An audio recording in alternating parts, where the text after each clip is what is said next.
Christmas, everyone! And if you don't celebrate, then happy normal day for you. Happy Christmas, Hanukkah, Kwanzaa. I hope you all had a great holiday season. This is actually a very special year because it's the first time Ari's been alive for Christmas. Happy being alive for Christmas, Ari. We can't forget little old Ari, even though he's a brat. So we're all gonna share Ari's first Christmas together. Yay! Ari, look what you got! You wanna open that one first? No, open it like on the blanket. Oh, it's a bandana! What do you think? It's so festive. You wanna put it on? Oh, look at you! He's just chewing on the strings. Let's open this one next. This one sounds good. Oh! You like the jingle ball? Can you say thank you? No? Rude. Let's look what's inside this one. Come on. What are you doing? No, it's not. Why are you running away? Take the gift.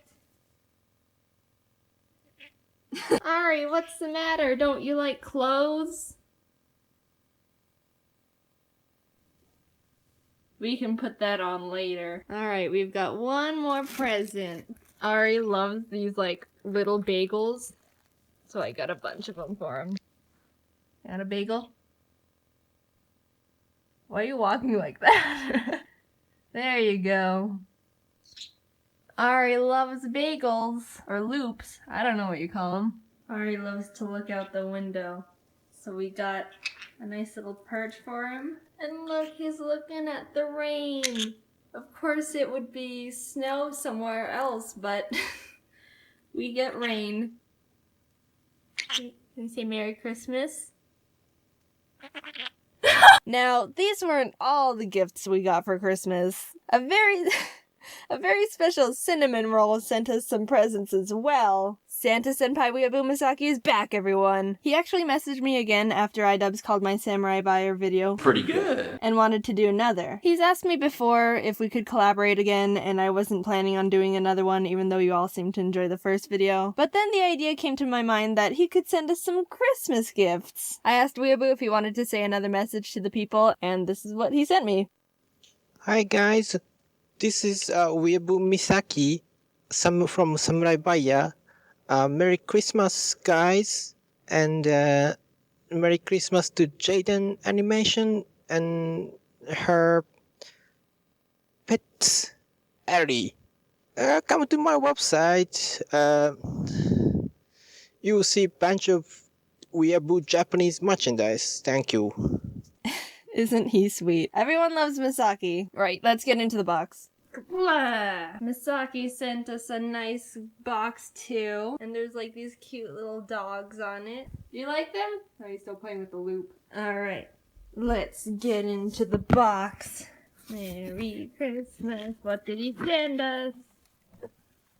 Oh, that's kind of creepy. Merry Christmas. Let's look at this. This looks pretty. Oh, it's a mug.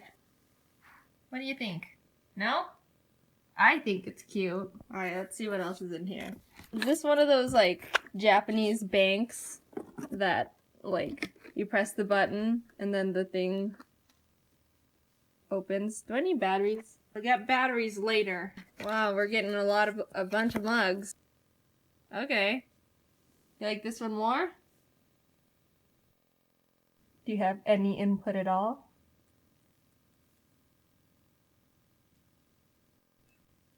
I don't know what any of these things are. I don't really watch too much anime. Are these like wallets? What was that? Where are you? What are you doing? If you like this sort of stuff, then more power to you. I have no clue. Alright, I got it free. What in the world? This is terrifying. So it looks like it's a stuffed animal, but it came with instructions. But I'm not gonna listen to those. I'll grab it like this. What the? There's more battery stuff? Ugh! I got batteries for this thing. I got some coins. You gotta turn it on.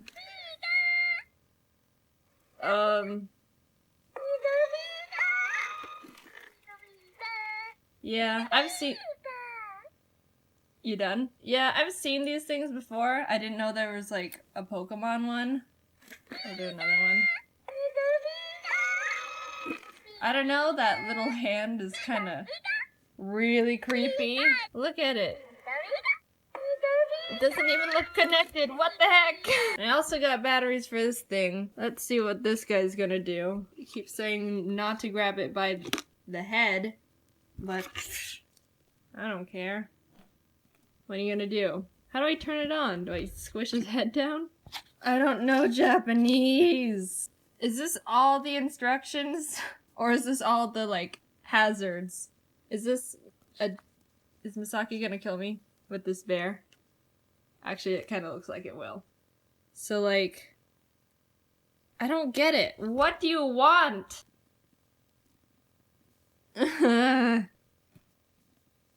What do you want? Ah!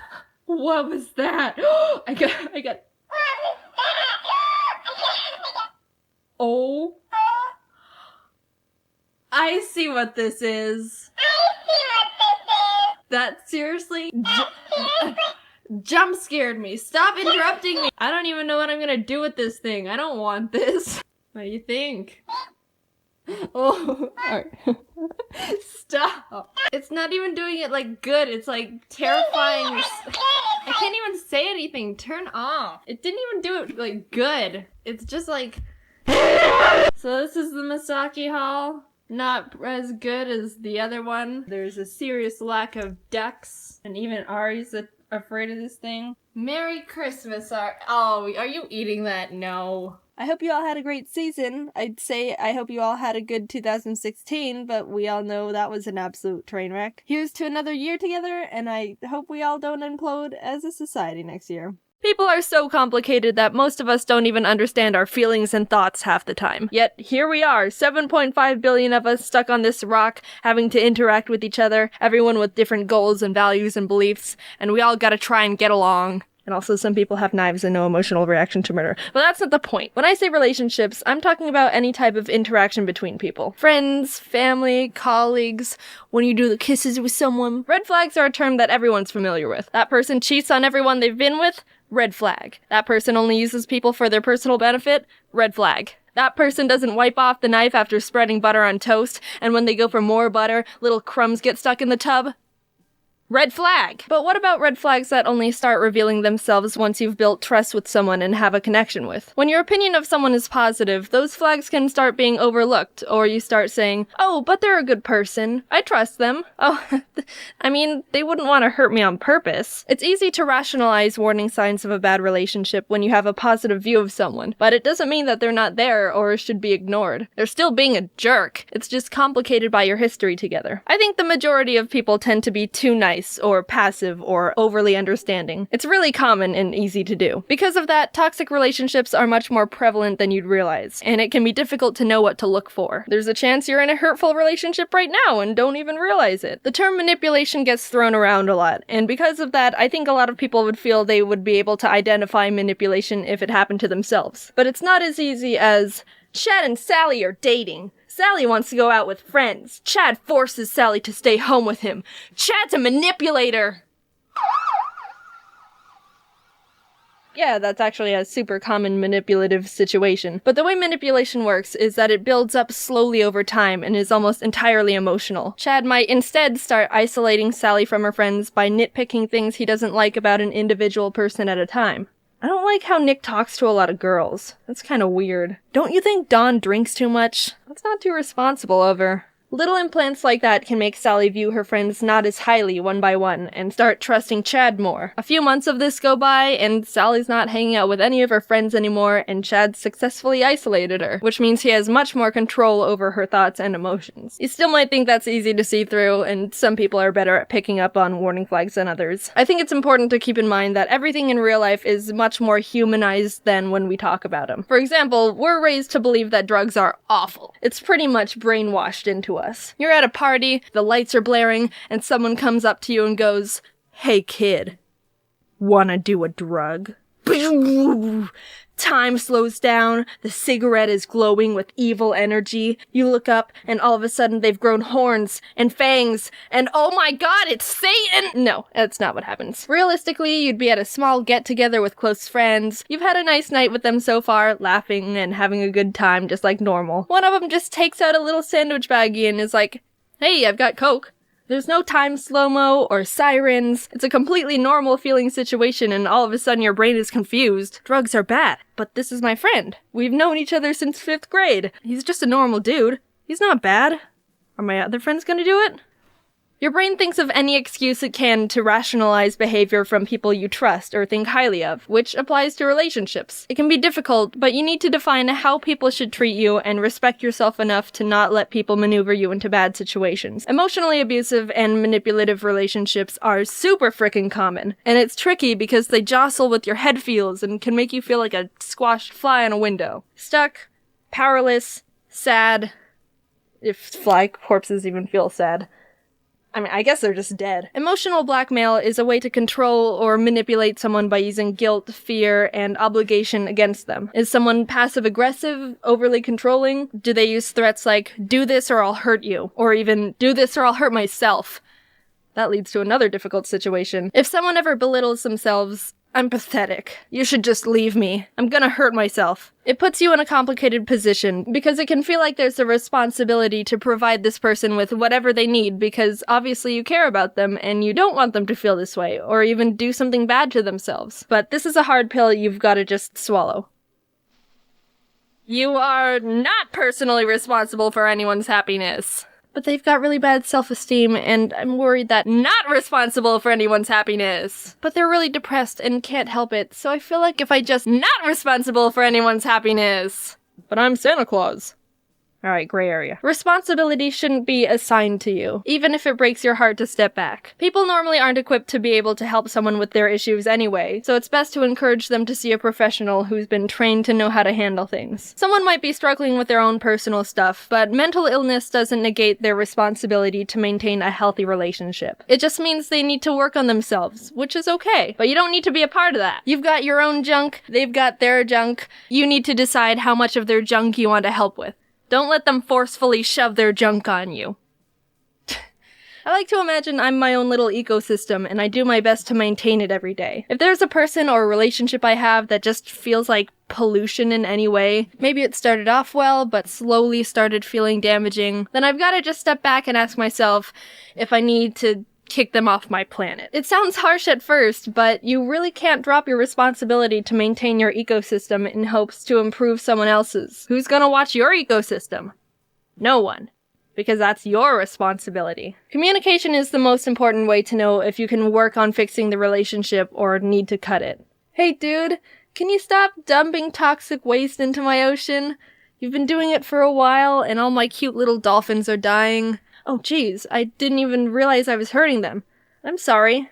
What can I do to be better? Not only have you communicated that there's a problem, but the person takes full responsibility and is willing to work on getting better. But if they say, "Look, how was I supposed to know? I was just trying to help. Why are you being so sensitive?" That's toxic as shit! Shifting blame, gaslighting, guilt-tripping, catch this deportation. Let them know how they're affecting you, set boundaries on how much you can give, and make sure you both have your own support systems so you don't have to just rely on each other. If things don't change, look at your behaviors as well. Do you feel like you need to justify or explain their actions too much? Do other people you trust not like them? People can get stuck accidentally blaming themselves or over-rationalizing things that are just not right in the first place. And don't forget that you can also be doing things wrong too. Self-reflect a bit. Verbalize your feelings. Ask yourself, am I being an asshole? Why are you doing things? Out of spite? Anger? Jealousy? It's tough to admit your faults, but it's more important to be 100% real and brutally honest with yourself if you're gonna maintain a 100% real relationship. People who manipulate most often don't realize they're being manipulative. No one wakes up and is like, haha, I'm gonna be super manipulative today. Think about your contributions to your relationships and how they affect things. It's okay to admit when you've messed up. It's more messed up to turn a blind eye and keep being a jerk. It takes a lot to break off any sort of relationship because it can feel like a defeat or like you've given up, but sometimes that's just straight up the best and healthiest solution for both of you. Two people can be great, but just not mix well together. And if you feel like leaving is dangerous for either you or them, ironically, that's a pretty strong reason to leave in the first place. Someone shouldn't ever need you. They should want you. Your ecosystem should be able to sustain itself, and relationships are just the little sprinkles of fertilizer benefit for it. If you feel like you're not strong enough to break something off, a good way to work on that is to build confidence. Build a good support system, journal your thoughts, practice positive self-talk. I am a god. Alright, not that positive. Treat yourself as a friend. It's not selfish to want the best for yourself, especially when someone's over here being a happiness vampire. When you break something off with someone, remember why things didn't work. Repeat it in your head if you need to. A lot of people try and rekindle relationships when the initial problem hasn't been fixed. People need time to change. You don't owe someone a second chance if they haven't put in the work to fix anything. And you can't force someone to get help. If you're unsure about a relationship, think about these questions. Do you put off seeing or responding to them? Do you feel worse after spending time with them? Have they threatened you or themselves in any way? Do they make you feel like you can't do things on your own? Or you can't make a single decision without them? Do they ask for a lot of favors or money and don't pay it back? Do they talk badly behind your back? Do you feel like you're walking on eggshells around them? Do they put you down? If it's a yes to more than one of those, then you should start considering either ending it or try to communicate and resolve the problems. Don't tolerate any pollution. You're the one who has to live in it, and you deserve clean air.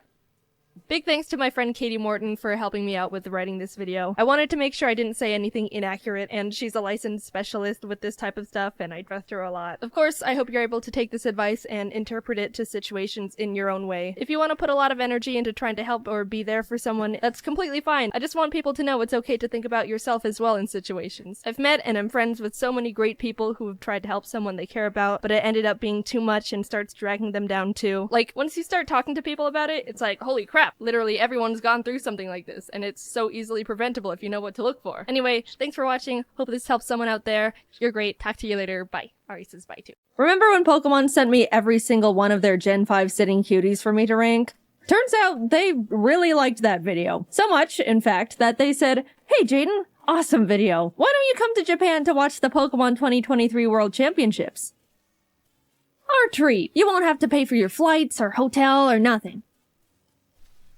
I've been to Japan once before in my entire life, and it was back in 2018 with my family. We did a bunch of fun little Japanese tourist things. It was a phenomenal trip, but ever since then, I've always wanted to go back and do all the awesome nerdy stuff Japan has to offer that I didn't want to bother my family with. At the time, they didn't even know who Luffy was. They would have been so lost. So when Pokemon extended their hand and offered to fly not only me, but Jacob out to attend the biggest Pokemon tournament in the world, I jumped for joy. Free trip to Japan! The tournament was only going on for a single weekend, but Jacob and I planned to stay there for 3 whole weeks to do a bunch of said extra nerdy stuff. We were pumped. Eventually the time came, Jacob and I were packing up all our stuff, and decided we both would bring an extra suitcase so we could treat ourselves a bit and buy a bunch of cool stuff while we're there. Don't judge us, we're anime and Nintendo-loving impulse buyers going to Japan. A game plan was needed. We were being responsible. 2 extra suitcases was definitely gonna be enough.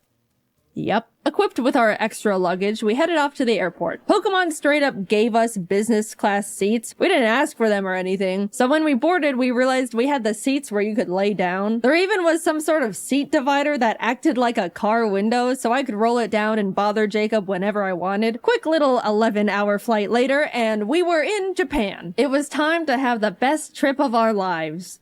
I'm not joking. I had the most incredible trip and got to do things I won't ever forget. And I won't, because I've now plastered it onto the internet forever. We landed midday Japan time, so we decided to go to the first thing we wanted to see while abroad. Japanese McDonald's. I couldn't order anything except fries, but Jacob and I both dropped our jaws when we saw something called the Double Big Mac on the menu. I thought Americans already went big with the Big Mac, but Japan did the impossible, just to send a message. What a magical place. Let's begin with the next morning. Pokemon planned a bunch of cool stuff for the creators and partners they flew out, beginning with a group field trip to the Mega Tokyo Pokemon Center. Jacob and I woke up early for it, and missed the bus they had for us. And it totally wasn't completely my fault entirely because I hypothetically didn't read the schedule correctly and was taking my sweet time getting ready. Why would you think that? So we had to take the trains on our own to get there. Anyone that remembers my first Japan trip knows the trains were me and my family's mortal enemy number one. We kept getting it wrong and it was failure after failure the entire trip. You'd think that with all that prior experience and struggle, I would have grown as a Japanese train understander, right? Nope, we got on the wrong train. But at least we were having a good time. After a lot of freaking out and mental strain and regrets, we finally arrived at our destination, and although by the time we got there they had already finished looking at the Pokemon Center, we were able to grab a quick snack with the group at the Pokemon Sweets Cafe. I meant to take a picture of the Pikachu waffle before I ate half its cranium, but I forgot, so this is what you get. Now that we were with the group, we were able to travel with them for the rest of the day, so we packed into the bus and headed off to a traditional tea ceremony where we were taught all about how the tea masters would make tea and tea etiquette and all these things about the significance of tea in Japanese culture, all while getting to taste the tea master made. Again, I meant to take this picture before I took a chunk out of the little sweet they gave us, but here we are yet again. I'm just not that great at this. They also served us a really special lunch of super fancy bento boxes, like so fancy that the host was like, dude, I've never even had these bento boxes before. I was super excited, but I don't mean to be ungrateful or wasteful, but the box was full of super fancy, complicated fish and seafood. I knew going to Japan I'd have to be flexible with food because it's really hard to be vegan or even vegetarian there, so I really tried to eat as much as possible and look thankful. But yeah, I struggled a lot. But I still had a great time and it was an honor. We were dropped off at the Yokohama Chinatown and left to explore a bit until dinner in a few hours. Everyone separated into groups and Jacob, Stefan, the guy that sent me all the sitting cuties, you guys remember him, the guy named Steve, and I went and pursued the street food a bit before stumbling into a little arcade with a bunch of crane machines. I got this silly little bear minifigure. His name is Chico, so I decided to innocently carry him around in my pocket for the entirety of the trip. You know, because he was silly. This single action severely changed the course of my mental stability going forward. You'll see soon enough. But look at these cute photos I got with them. We had a great dinner, headed back to the hotel, got to hang out with our good old Pokemon rival Jan a bit, and called it a night. The next day we all got to do some private shopping at the Pokemon World's pop-up shop. I'll just say we bought way too much stuff that we also don't regret in the slightest. I even got this video of Jacob grabbing more and more sitting cuties as the workers kept reorganizing them to keep the display looking perfect. We walked out of there with 3 giant bags of stuff. But it's okay because remember, we anticipated this with our extra suitcases, which I am starting to wonder if they are going to be enough, but surely we will come down. We were then all taken to the creatures' offices. You know, just the place where they make Pokemon cards. It was gorgeous in there. They had these awesome sculptures of giant Pokemon cards with crystals, and all the walls were lined with 3D card art. It felt like I was in a building with a lot of significance. Because I was. We got a tour around the building, met the TCG card testers, and were able to ask them questions about their process. Even got to have a little Q&A session with Atsushi Nagashima, the game director of the Pokemon TCG. It was funny, one of the people in our group asked how they chose which Pokemon to make cards for. A good question. And then followed it up with, I really like Mantike, but there's only 2 Mantike cards that exist. And the assistant pulled up a list of all the Pokemon Mantike cards that have ever been created, and sure enough, there were only 2. The director chuckled and was essentially like, yeah, sometimes Pokemon get lost in the cracks. We kinda just make cards of Pokemon I like. For example, my favorite Pokemon is Gengar. And you know what? That actually makes a lot of sense. Also, we were able to have a Q&A session with the Pokemon card art director and 3 artists who actually draw art for the cards. That was super interesting, and I was so incredibly inspired by that discussion. But you know those Pokemon cards with the super cute clay art? That artist's name is Yuka Mori, and she was in that panel. I was so starstruck. Those are some of my favorite Pokemon cards. And not only that, but she hosted a little workshop for us where she gave us with clay and taught us how to make little clay magnemites like in this card here. Speaking of this card, she brought the actual original magnemite for us to see. That was by far the coolest thing that I've ever gotten to be a part of. We got to meet a piece of genuine history. I felt like I was meeting the president. Also, here's me and Jacob's magnemites that we made. Day 3 of our little Pokemon field trip, and we were taken to another Pokemon Center. This time in Shibuya, which was also right across from a Nintendo store. It was like a bullet was shot through our credit cards. In the shopping center, I saw a little gacha machine with little miniature Chiikawa plushes. I was only interested in getting Chiikawa, but I decided to test my luck anyway. And I got him first try! Now I had 2 of them. Yes, the original was still in my pocket. You can safely assume he is in my pocket for the entirety of this video. I've got pictures to prove it. Jacob snapped this awesome picture of the Chiikawa brain rot taking over. When we were looking around in the Shonen Jump shop, a little Japanese boy pointed at Jacob and went, "Sanji-san," before his mother quickly yanked him away, and I still to this day laugh at that interaction. Poor kid saw his first blonde guy in real life and immediately thought it was Sanji. Later that day, we also got to attend the Pokemon Symphony, where a live orchestra played Pokemon songs, and it was absolutely incredible. Video game orchestras are so cool. It always tugs on my heartstrings to see video game music transformed into such a beautiful new art form. Highly recommend attending one if you have any favorite games or franchises. On to the first day of Worlds. It was exciting. People flooded into the venue. We watched the opening ceremony in the crowd. Just wow. This is the whole reason why we're here.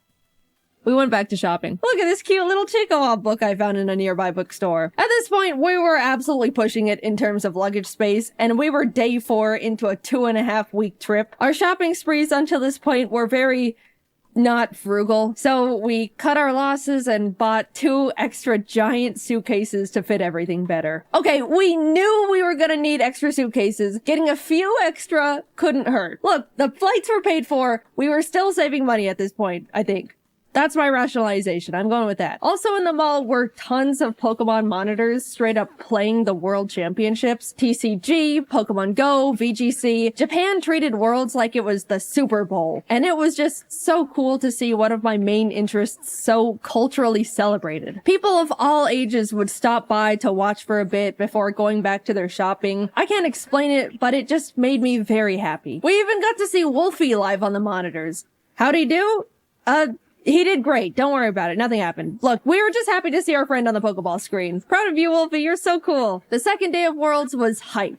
So hype that we left Yokohama and flew to Osaka. I haven't mentioned it yet, but we actually got tickets to see the one and only Hatsune Miku live in concert. The real ones know how huge that is for me. I want to talk about how life-changing that was, but I'm gonna make a whole separate video about that experience I'll be posting next. All I'm gonna say is it was the best day of my entire life.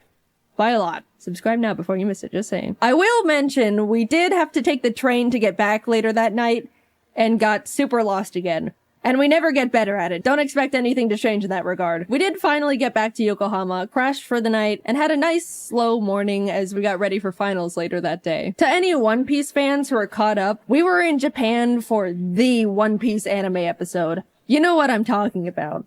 1072. We were able to turn on our hotel TV and watch it live. And that was so cool. I don't talk about how much I love One Piece much, mainly because it doesn't really come up. But One Piece is peak, and it was an honor to be in Japan at such an iconic part of the manga and anime's history.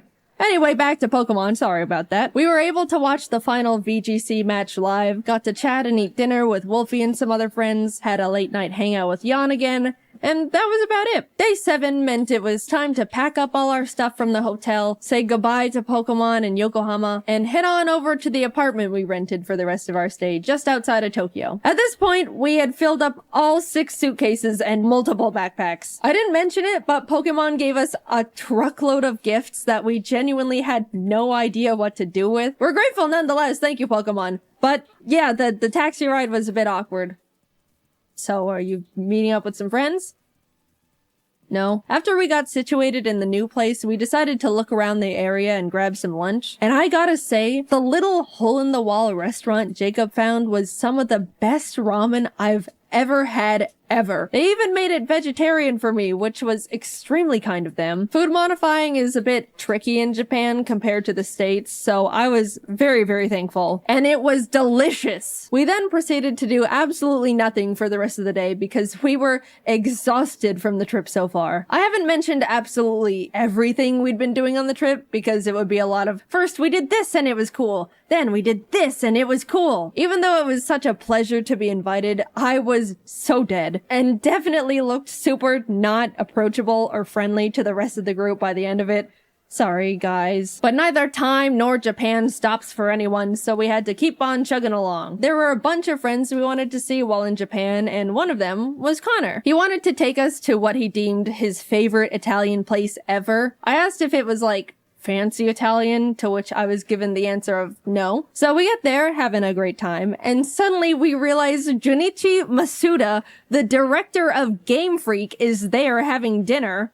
Not a fancy dinner, my ass. I then look down to see the Freddy Fazbear FNAF t-shirt that I am wearing. Not the best Jaiden moment to exist, but hey, what can you do? The food was phenomenal though. I already mentioned the best ramen I've ever had while on the trip, but this was genuinely the best pasta I've ever had in my entire life. Maybe even a top 3 meals ever for me. I don't know what the other 2 would be, but that Connor place is definitely up there. The next day we went to the One Piece store in Shibuya and bought a lot of stuff because there was a lot of topical and hype things in there, as you could imagine. If you don't get it, go catch up and come back. Don't worry, it won't take too long. My favorite character is Mihawk, but out of all the stuff the store had to offer, there were only a few stickers and a single keychain for Mihawk. I'm still mauling about that one. I just want more Mihawk. Is that too much to ask for? Even this guy got better merch. The world's greatest swordsman deserves better. I guess I'll just take my Zoro and Law stuff. That's cool too, I suppose. I also found a bunch of Chikawa stuff in a Kittyland store, and this is truly when you get to see where things start going downhill for me. I just like the funny little cartoon bear thing. What? Is that such a crime? I don't remember what we did the rest of the day. I think we just crashed and passed out. This trip,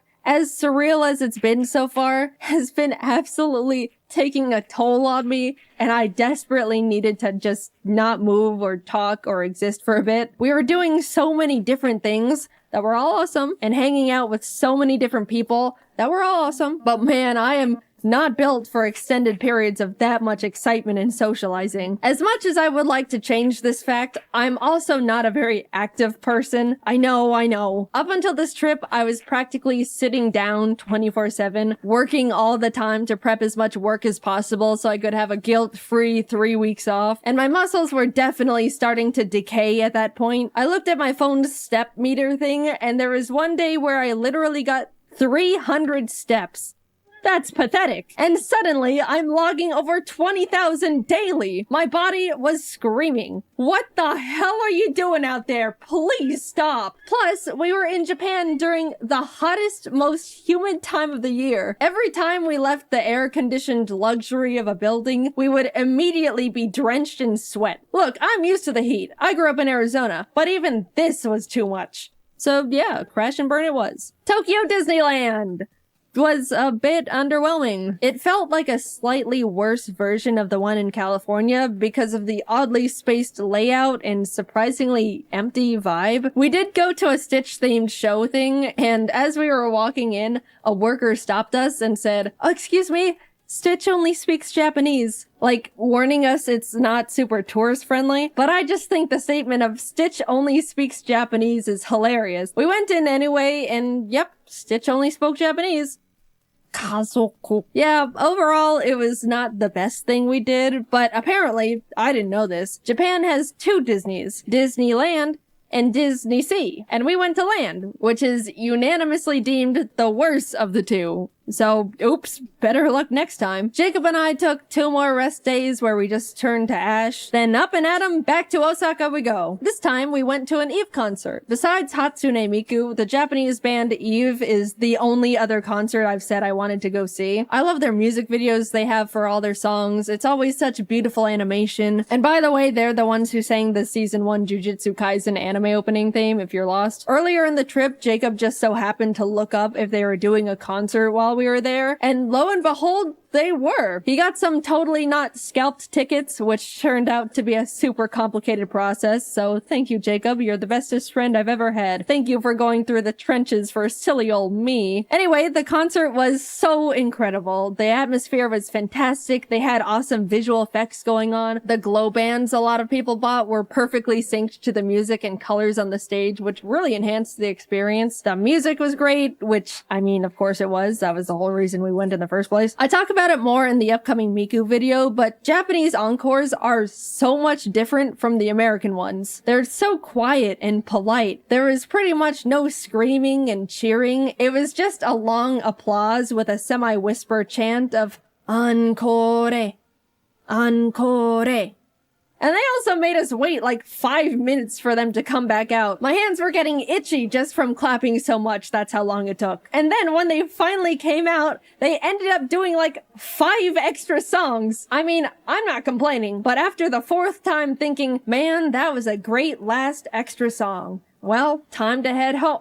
Wait, another? It starts getting a bit comedic. This is just a side tangent, but Jacob went off to use the bathroom before the show started and came back 10 minutes later like, dude, this is crazy, but it took me a bit longer to find a bathroom because there were so many extra women's bathrooms, which is like, whoa, that's actually so smart. There's always such a huge line for the women's bathroom compared to the men's in any scenario. I was just shocked Japan was like, okay, then we'll make more women's bathrooms to fix that problem. Like it was so simple. I know in America it would probably turn into a stupid political thing, but it made me so happy Japan just implemented such an obvious and straightforward solution so easily for the gals. The next day we headed over to Universal, which was hands down the best amusement park I've ever been to. So they can do amusement parks well. First of all, Universal Japan is way more anime and manga focused than the ones in the States, which made it instantly more engaging for me. Jacob and I both agreed we would window shop for the first part of the day, and then buy all the things we wanted as we were leaving so we wouldn't have to lug around a bunch of bags all day. But we immediately saw a little One Piece shop and cracked. We just wanted to wear these One Piece headbands. That's rule-breaking worthy. We also got some towels because surprise, surprise, it was freaking hot. I know I've been complaining about the weather here and there, but my lord, it was miserably scorching. Japan has such a big culture around staying cool while outside, and I totally get it now. People would be walking around with little fans, ice packs, towels. A lot of women had parasols. I'll say, if we didn't get those towels, we probably could have passed out from heat stroke that day. Later on, I even ended up getting another towel. It was a cute Pikachu one, but I got it mainly because it was a cloak design. After soaking that thing in cold water and putting it on, my body temperature instantly lowered like 5 degrees. However, that meant I was walking around the park looking like this. Back to the awesome stuff. We did a bunch of attractions like watch a fun 4D Jujutsu Kaisen show where the seats move around, went on a super cool 3D VR Spider-Man ride. We tried to cool down by going on a Minions thing called Freeze Ray Sliders that claimed to cool riders down with a blast of chilled mist from a giant freeze ray. But we got on and absolutely did not even touch a drop of the mist because it never ended up getting in range of our cart. That felt like an actual tragedy at the time. There were a few big roller coasters we wanted to go on, but I get super motion sick and forgot to bring nausea medicine, so no roller coasters for us. But I shall return one day. The park, of course, had a bunch of cool themed restaurants, one of them being a super cool One Piece restaurant. Did I mention I like One Piece? There also was a special Sanji one, but we didn't know you needed a reservation, so phooey. It was awesome though. I love One Piece. After a few hours of rides and being broiled alive, we decided to fully cool off by going on the Jurassic Park ride. That's just giant splash mountain with dinosaurs. We cooked in line for probably a solid hour, and as soon as we were literally stepping foot inside the ride, it started pouring rain. Now that's just not fair. I don't even understand how that happened, but whatever. We started buying all the stuff we window shopped for as we waited for the One Piece live show to begin. Again, please refrain from judging. I am being vulnerable and open here. By the way, as we were walking around, we stumbled onto a little Mario-themed show just out in a courtyard area. They played some fun little custom songs and had all these dancers alongside the mascots. And then out of nowhere, they started absolutely blasting the crowd with like gallons of water. I didn't even see it coming. It was like firefighters showed up to put out a giant fire, except the fire was a bunch of Japanese people. The time came and we got to file in for the special One Piece live show, and even though Jacob and I didn't understand a single part of it because it was all in Japanese, it was awesome, and the costume design was phenomenal. It was a bit unfortunate though, because the seats were all in like a half circle formation around the stage. As much as they tried to make the show enjoyable from all angles, it was pretty hard to see the main things going on in the center. My only true complaint though is that Zoro didn't come to our side at all. All the other characters rotated around so we could see them, but Zoro only did it at the very end to take a bow. Also, Mihawk being included would have been nice, but it's okay. By the time we got to enter Nintendo Land, it was like 9 p.m. We got up at 6 a.m. by the way, so we pretty much just rode the Yoshi's Island ride they don't have in the States and headed home because that's all the energy we had left. But even just seeing that, it was miles better than the one in the States. Also, we picked up a little dinner at the 7-Eleven near our hotel. 7-Eleven is actually awesome in Japan, by the way. And they had a few little Chicoa plushie keychains, and I bought them. Just being transparent here. We woke up early the next morning to catch our flight back to Tokyo and hurried over to the Kirby Cafe. Emily actually booked the reservation for us. She was meant to also be there, but she was only able to get 2 seats and gave them to us as a gift. Emily, I will always be indebted to you for your sacrifice. The cafe itself was so well decorated with all these little Kirby things, and the menu was adorable. I got the star curry and a magical little fruity drink with a Kirby marshmallow that triggered my cute aggression. Jacob got the pizza and a Kirby burger, but since he made modifications, the staff asked him to not post a picture of the burger to the public. Like, they didn't know he was a content creator or anything. I guess they just didn't want the public to see a naked Kirby burger. We also both got desserts. I already decided I was gonna consume the Kirby. The presentation was beautiful. It was literal art on a plate. Taste-wise, it was decent. The body was some sort of gelatin, which I wasn't too crazy about, but the rest was super tasty. I did my best, but he ended up looking like he was in a horrific accident when I threw in the towel. The cafe also has a special little private store connected to it. And yeah, what you expect happened definitely happened. We left with full bellies and bags, continued to look around the shopping center the cafe was connected to, and ended up walking into a gacha store.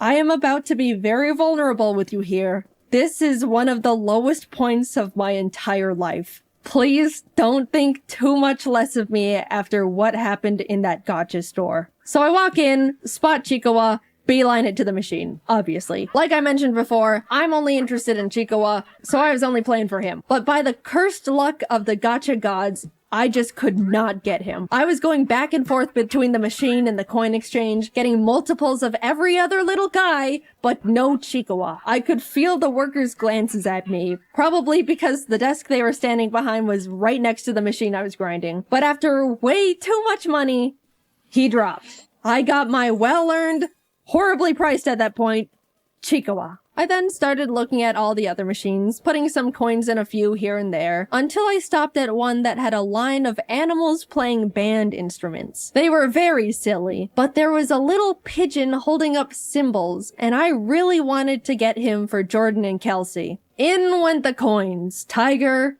elephant, fox.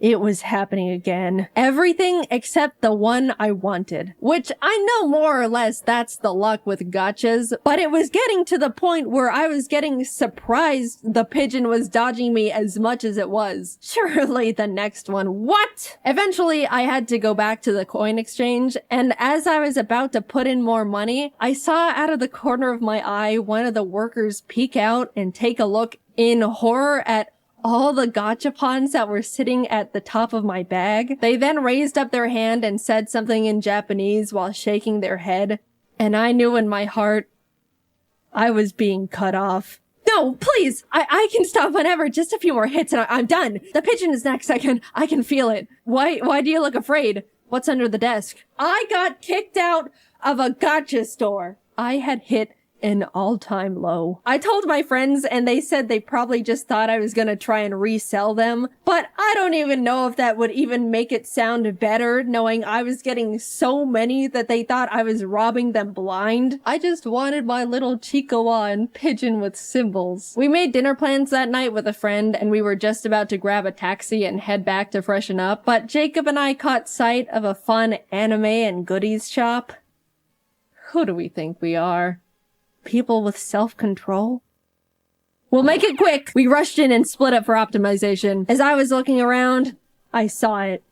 A whole section dedicated to Chikawa. It was like someone put a freshly baked pie on a windowsill, and I was suddenly floating over to it. My eyes were zoned in, making sure I saw every single thing possible, putting Chikawa after Chikawa in the basket. Jacob eventually came over and showed me a picture he took on his phone. In my tunnel vision, all my eyes registered was that the picture showed more Chikawa in the store. I immediately went feral. Where? Jacob's eyebrows went up in surprise and maybe a bit of fear. And as I looked at the photo again, I realized Jacob wasn't showing me a picture of a different Chikawa section. He was showing me a picture of me at the current Chikawa section I was standing in because he thought it was funny. And in my Chikawa brain rot, I didn't even register I was in the picture. I just saw more Chikawa and went obsessive. This is how I am. Either stand by me or leave. No, I don't need an intervention. Put it away. We left. I looked longingly at the crane machine Chikawas we didn't have time for, and we made it in time for dinner. Plus, we ended up in another arcade nearby anyway, and I got myself a Chikawa from one of those machines, so it worked out. Stop. I don't want to hear it. Finally, we were reaching the end of our trip. We spent the last day grabbing lunch with Emily and Didus. There was a cool One Piece scavenger hunt event going on, so we also did that with them. We basically had to walk around Shibuya and find special One Piece trading card posters hidden around the area. And if we found enough along with the special card of the day, we could get a limited edition mystery card. It was fun, but also hot. And all my clothes were sticking to my body. Didus generously let me borrow his umbrella, and I jumped for joy as he showed me it was coincidentally Chikawa themed. I don't know what's wrong with me. All I know is that bear makes me happy. We spent a few hours completing the scavenger hunt, got our special cards, and bid them farewell. Always good to see you guys. Bye-bye. I accidentally stole Didus' umbrella. It looked so calculated. They knew how much I was obsessed with Chikawa. They'd been watching my Instagram stories. Follow if you want to see brain rot in real time. Emily, I have the Chikawa umbrella. I didn't mean to steal it. I promise. It's not what it looks like.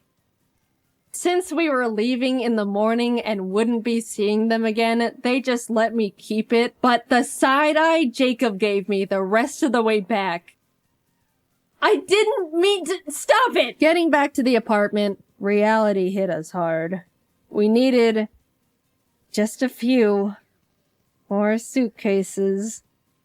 Again. In total, we ended up buying 6 extra suitcases to hold everything we collectively bought. And even then, it was a struggle making it fit. Jacob ended up going professional Tetris mode, perfectly fitting everything into the suitcases with quite literally no extra room to spare. We came to Japan each with a backpack, carry-on, and 1 extra big suitcase, and we're leaving with altogether 8 suitcases and 4 backpacks. We were lucky the taxi driver had a big enough car to fit everything because we didn't have much of a game plan if it didn't. Off to the airport we went, where we checked all of our excessive bags, paid a couple fees, boarded our flight, and headed home. That trip will go down as one of the best trips I've ever gone on. It felt like it turned into a celebration of everything that makes me me. All of my hobbies and interests, Pokemon, One Piece, at the last minute Chikawa. We got to do so many incredible things and were given so many opportunities I'd never even thought I could be a part of. I got to see so many friends that are normally so far away, ate some of the best meals of my life, and overall was just really happy, especially getting to spend it all with my best friend Jacob. By the way, if you wanted to know why in the world we got so many things, yes, a lot of it was for us. 90% of it all was for our friends. 100% of the Chikawa stuff was mine, but that's besides the point. If you want to see what we got them, also credit where credit is due, the majority of it all was from Jacob, because he's a great gift giver and even more incredible friend to the people around him. We're all nothing short of lucky to be able to call him our friend. You can go watch his Japan video. I assume it's already up, because we had to animate a frickin' 30-minute long video. My god, it was a lot. Thanks for sticking around. But yeah, I just had an unforgettable trip, and I owe the opportunity to the Pokemon Company for inviting us to Japan in the first place. I'm extremely lucky to be in the position I am, and will be forever grateful.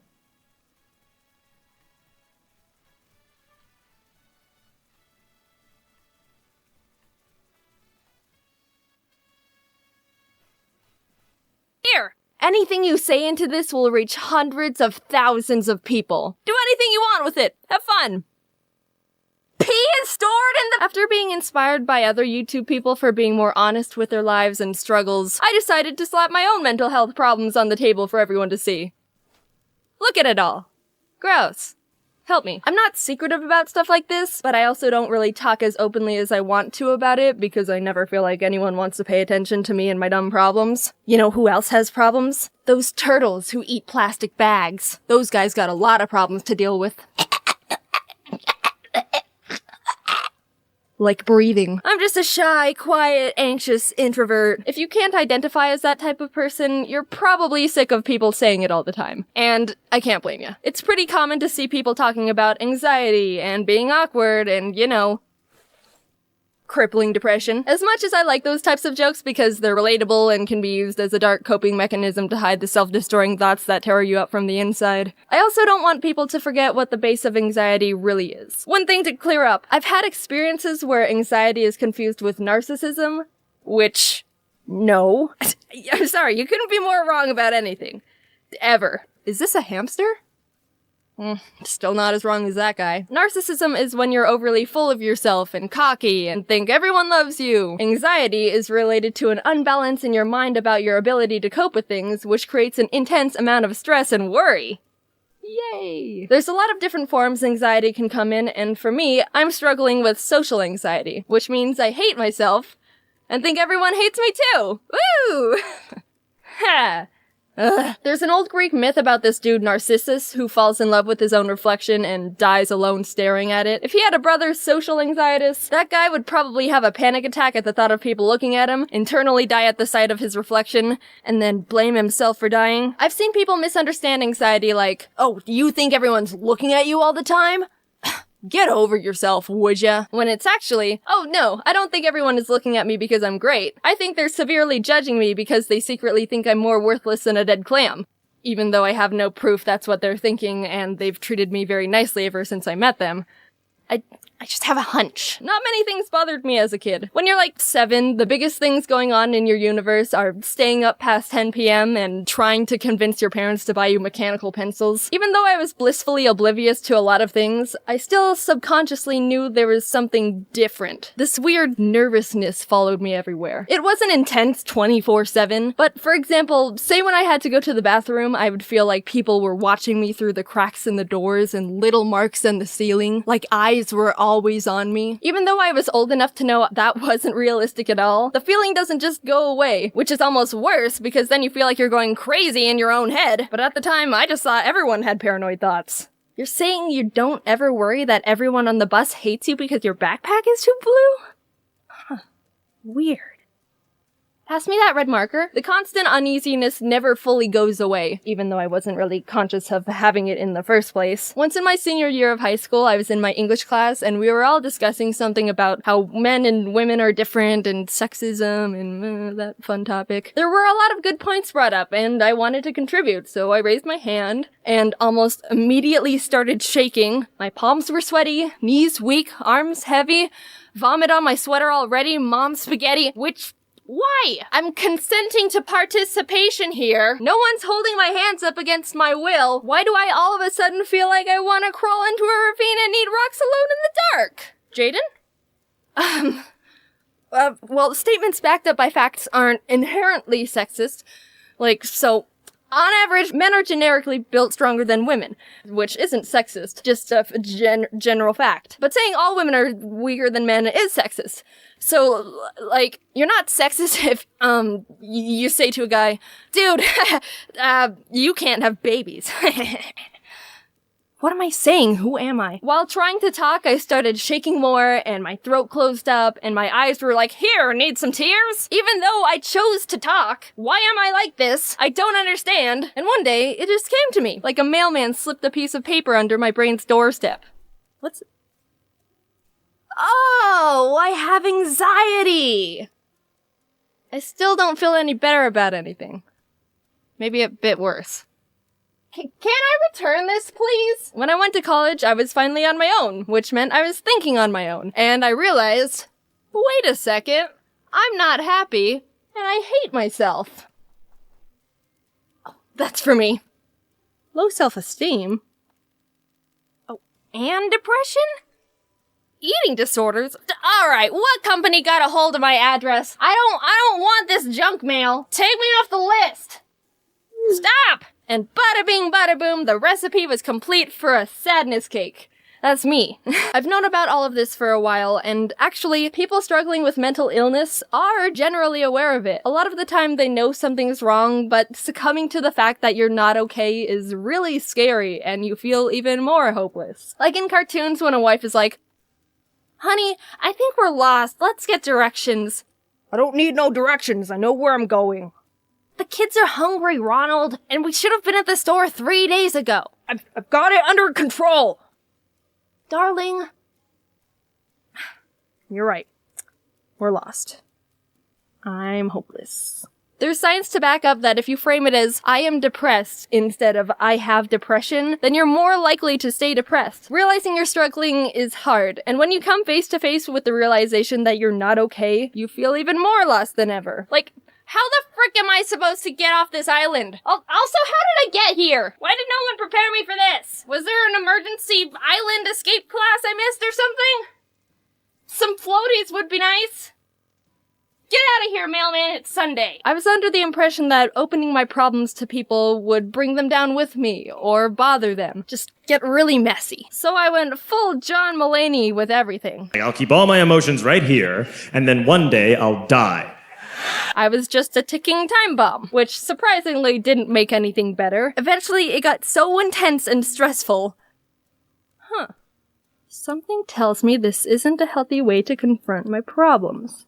Even though I was terrified, I started being more open to close friends and family about things I'm struggling with. I began seeing a therapist, which was a bit weird at first. Hello, stranger with a degree. I'm here to tell you why I'm broken. But it gets easier as you work together, and finding the right therapist goes a long way too. These steps aren't automatic problem solvers. I wish. But it really helps when you have support from people who want to be there for you. When problems become too heavy for you to carry on your own, the people who care about you most will come forward and be there to support you emotionally. They're not gonna watch it just get squished. So don't be afraid to talk to them. If you saw someone struggling and you really cared about them, you wouldn't hesitate to come to their aid as well. I hope so. So take it from me. Don't torture yourself. Actually, don't torture anything. Cool. Yeah. That last scene got a bit weird. It was supposed to be like an analogy for stretching yourself thin with stress and I don't know, forget about it. Mental health is super important, and I'm probably not the best person to talk about happiness, but I interpret it as a skill you learn about and get better at over time. Like, it's gonna take a lot of trial and error to understand what keeps you afloat, but you can use everything you gather as you go as data to keep adapting, whether it's good or bad. Take everything I say with a grain of salt. I'm trying to figure out stuff at the same time too. Thank you for all the support as of recently. It doesn't go unnoticed, and I've been super appreciative of everything. I had an amazing time at VidCon, meeting so many people who watch the videos, and getting to hang out with a bunch of awesome YouTube creators. I've been feeling good lately, and it's been a while since I could say that honestly. I'm just breathing it in as much as I can and acknowledging how good it feels to feel good. I'm rambling. Thanks for watching the video. I'll talk to you later. Bye. When I was living on my own for the first time, I had to go to the store and get milk and paper towels, and that was the first time I was like, wow. I am such a freaking adult. I really appreciate the childhood my parents were able to give me. I'm really privileged to have grown up in a functional house where my parents didn't want me to die. I made a parent stories video a little over a year ago, and I rewatched it to make sure I didn't repeat any topics. And all I'm gonna say is those stories and animation are not worth 10 million views. That video, I don't like it. I don't like that video. My parents were really, really big on manners and being polite. We've got some Asian blood in us, so we can't bring dishonor to our family. We do all the typical things like call adults Mr. and Mrs., ask to be excused from dinner, make sure to thank everyone for everything ever, bow to our superiors. When my mom had new people come over to the house, she would make me introduce myself and shake their hand, and then when no one was looking, she'd pull me aside to a different room and quiz me. What color are their eyes? That was my mom's training course to get me to be good at eye contact, because I guess I used to be stupid and not look at people when they talked. But I remember that kind of backfired because I'd be so focused on memorizing their eyes that I wouldn't pay attention to what they were saying. Hi Jaiden, how are you? Shh! Alright, loser, I've got a quiz to take. Now that I've got 20 years of aced eye quizzes under my belt, I'm an eye contact wizard. I graduated top of my class in eye contact. I've got eye contact master's degrees. Well, every once in a while, some people make me nervous, and I get shy. But other than that, I'm an eye contact powerhouse. I realized more recently that I think sometimes I go overboard and just end up staring at people by accident, and it's very weird, and I'm sorry at everyone. My mom would also be really strict on me saying pardon all the time instead of what. Like, she would say something I didn't hear, and I'd go, what? And she'd stick her head around with, pardon? I wouldn't be a bimbo and be all, what? It's not like I was being a rude moron. One time, my friend told me, Jaiden, I think you're the only person I know that says pardon. And like, that's all fine and dandy. I could respect my mom's request to use an underused polite word. But I can't. Because she's even worse. This is what she does. Mom, did you put my book somewhere? What? Objectively speaking, a what is exponentially better than a huh? I started mocking her whenever she did it, and then she gradually stopped bothering me about saying pardon. Also, I realized I never told you that I had a lisp as a kid. My parents meme on me about it all the time, and a running joke in the family came from when I used to be babysat by my mom's friend, who's Italian. Which means she'd talk like this, and have her house full of a spaghetti, and oh mamma mia. I'm only half joking. She's very Italian. Yahoo! She would make pasta for me all the time, and whenever she would ask what I wanted for lunch, I would pathetically go, pasta with no sauce! I wanted pasta with no sauce. And now, if my family would be having pasta for dinner, someone would end up going,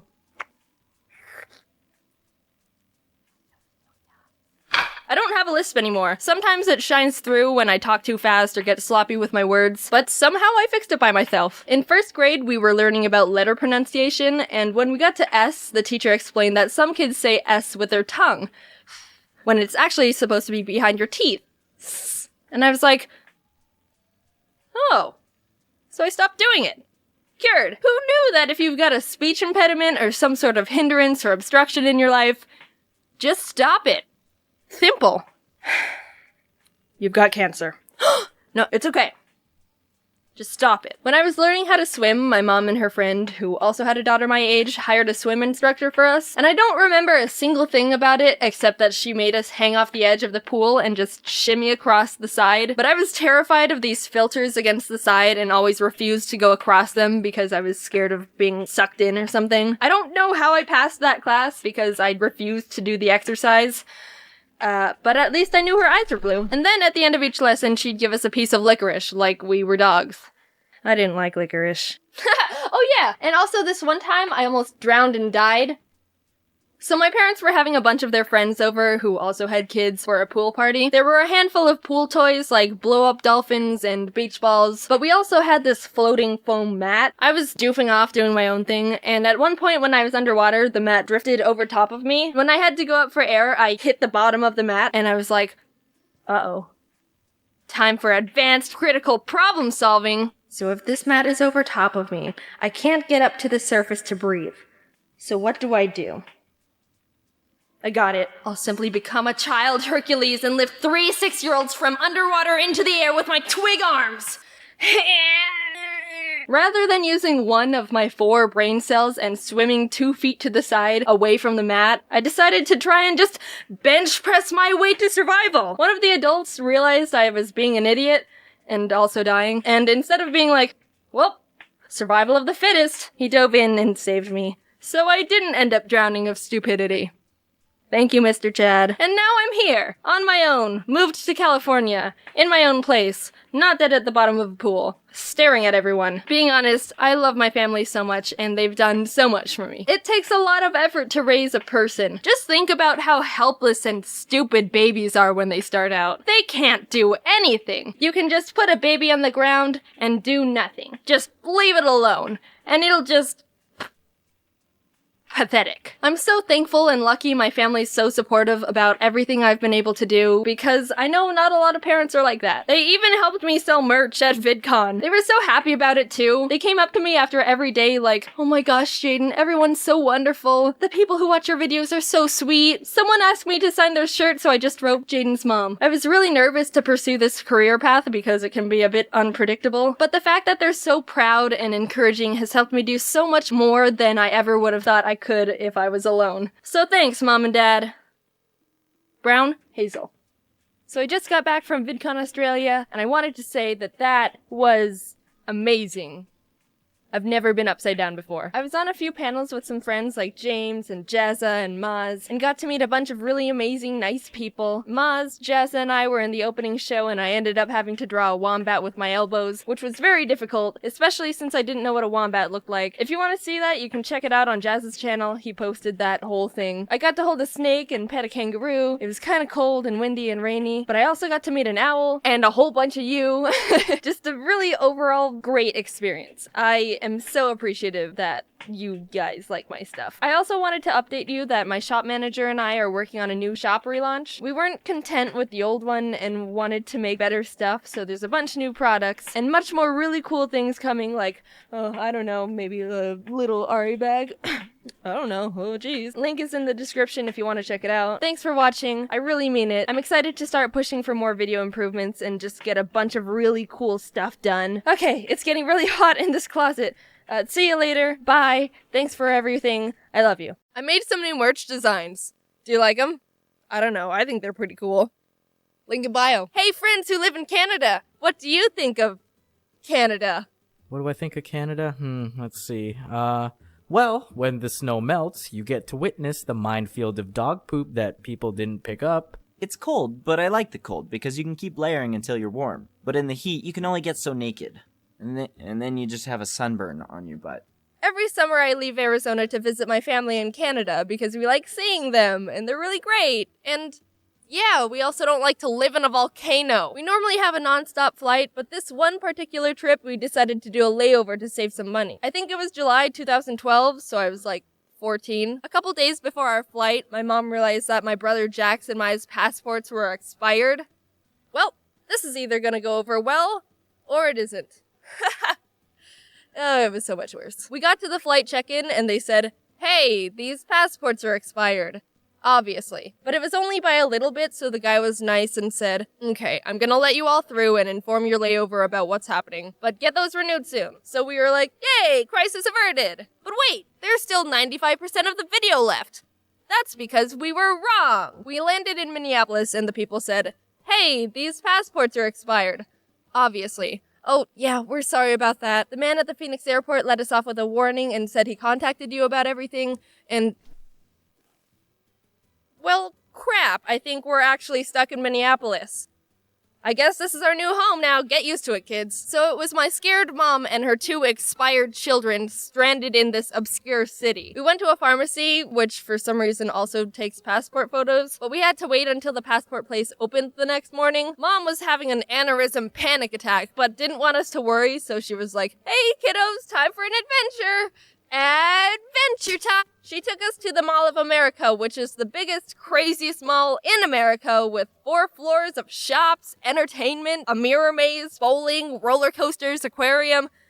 I've never seen anything like it. There were so many things to do. How could we choose what to do first? Roller coasters in a mall? 4 floors? A kid's paradise? People get married in that mall.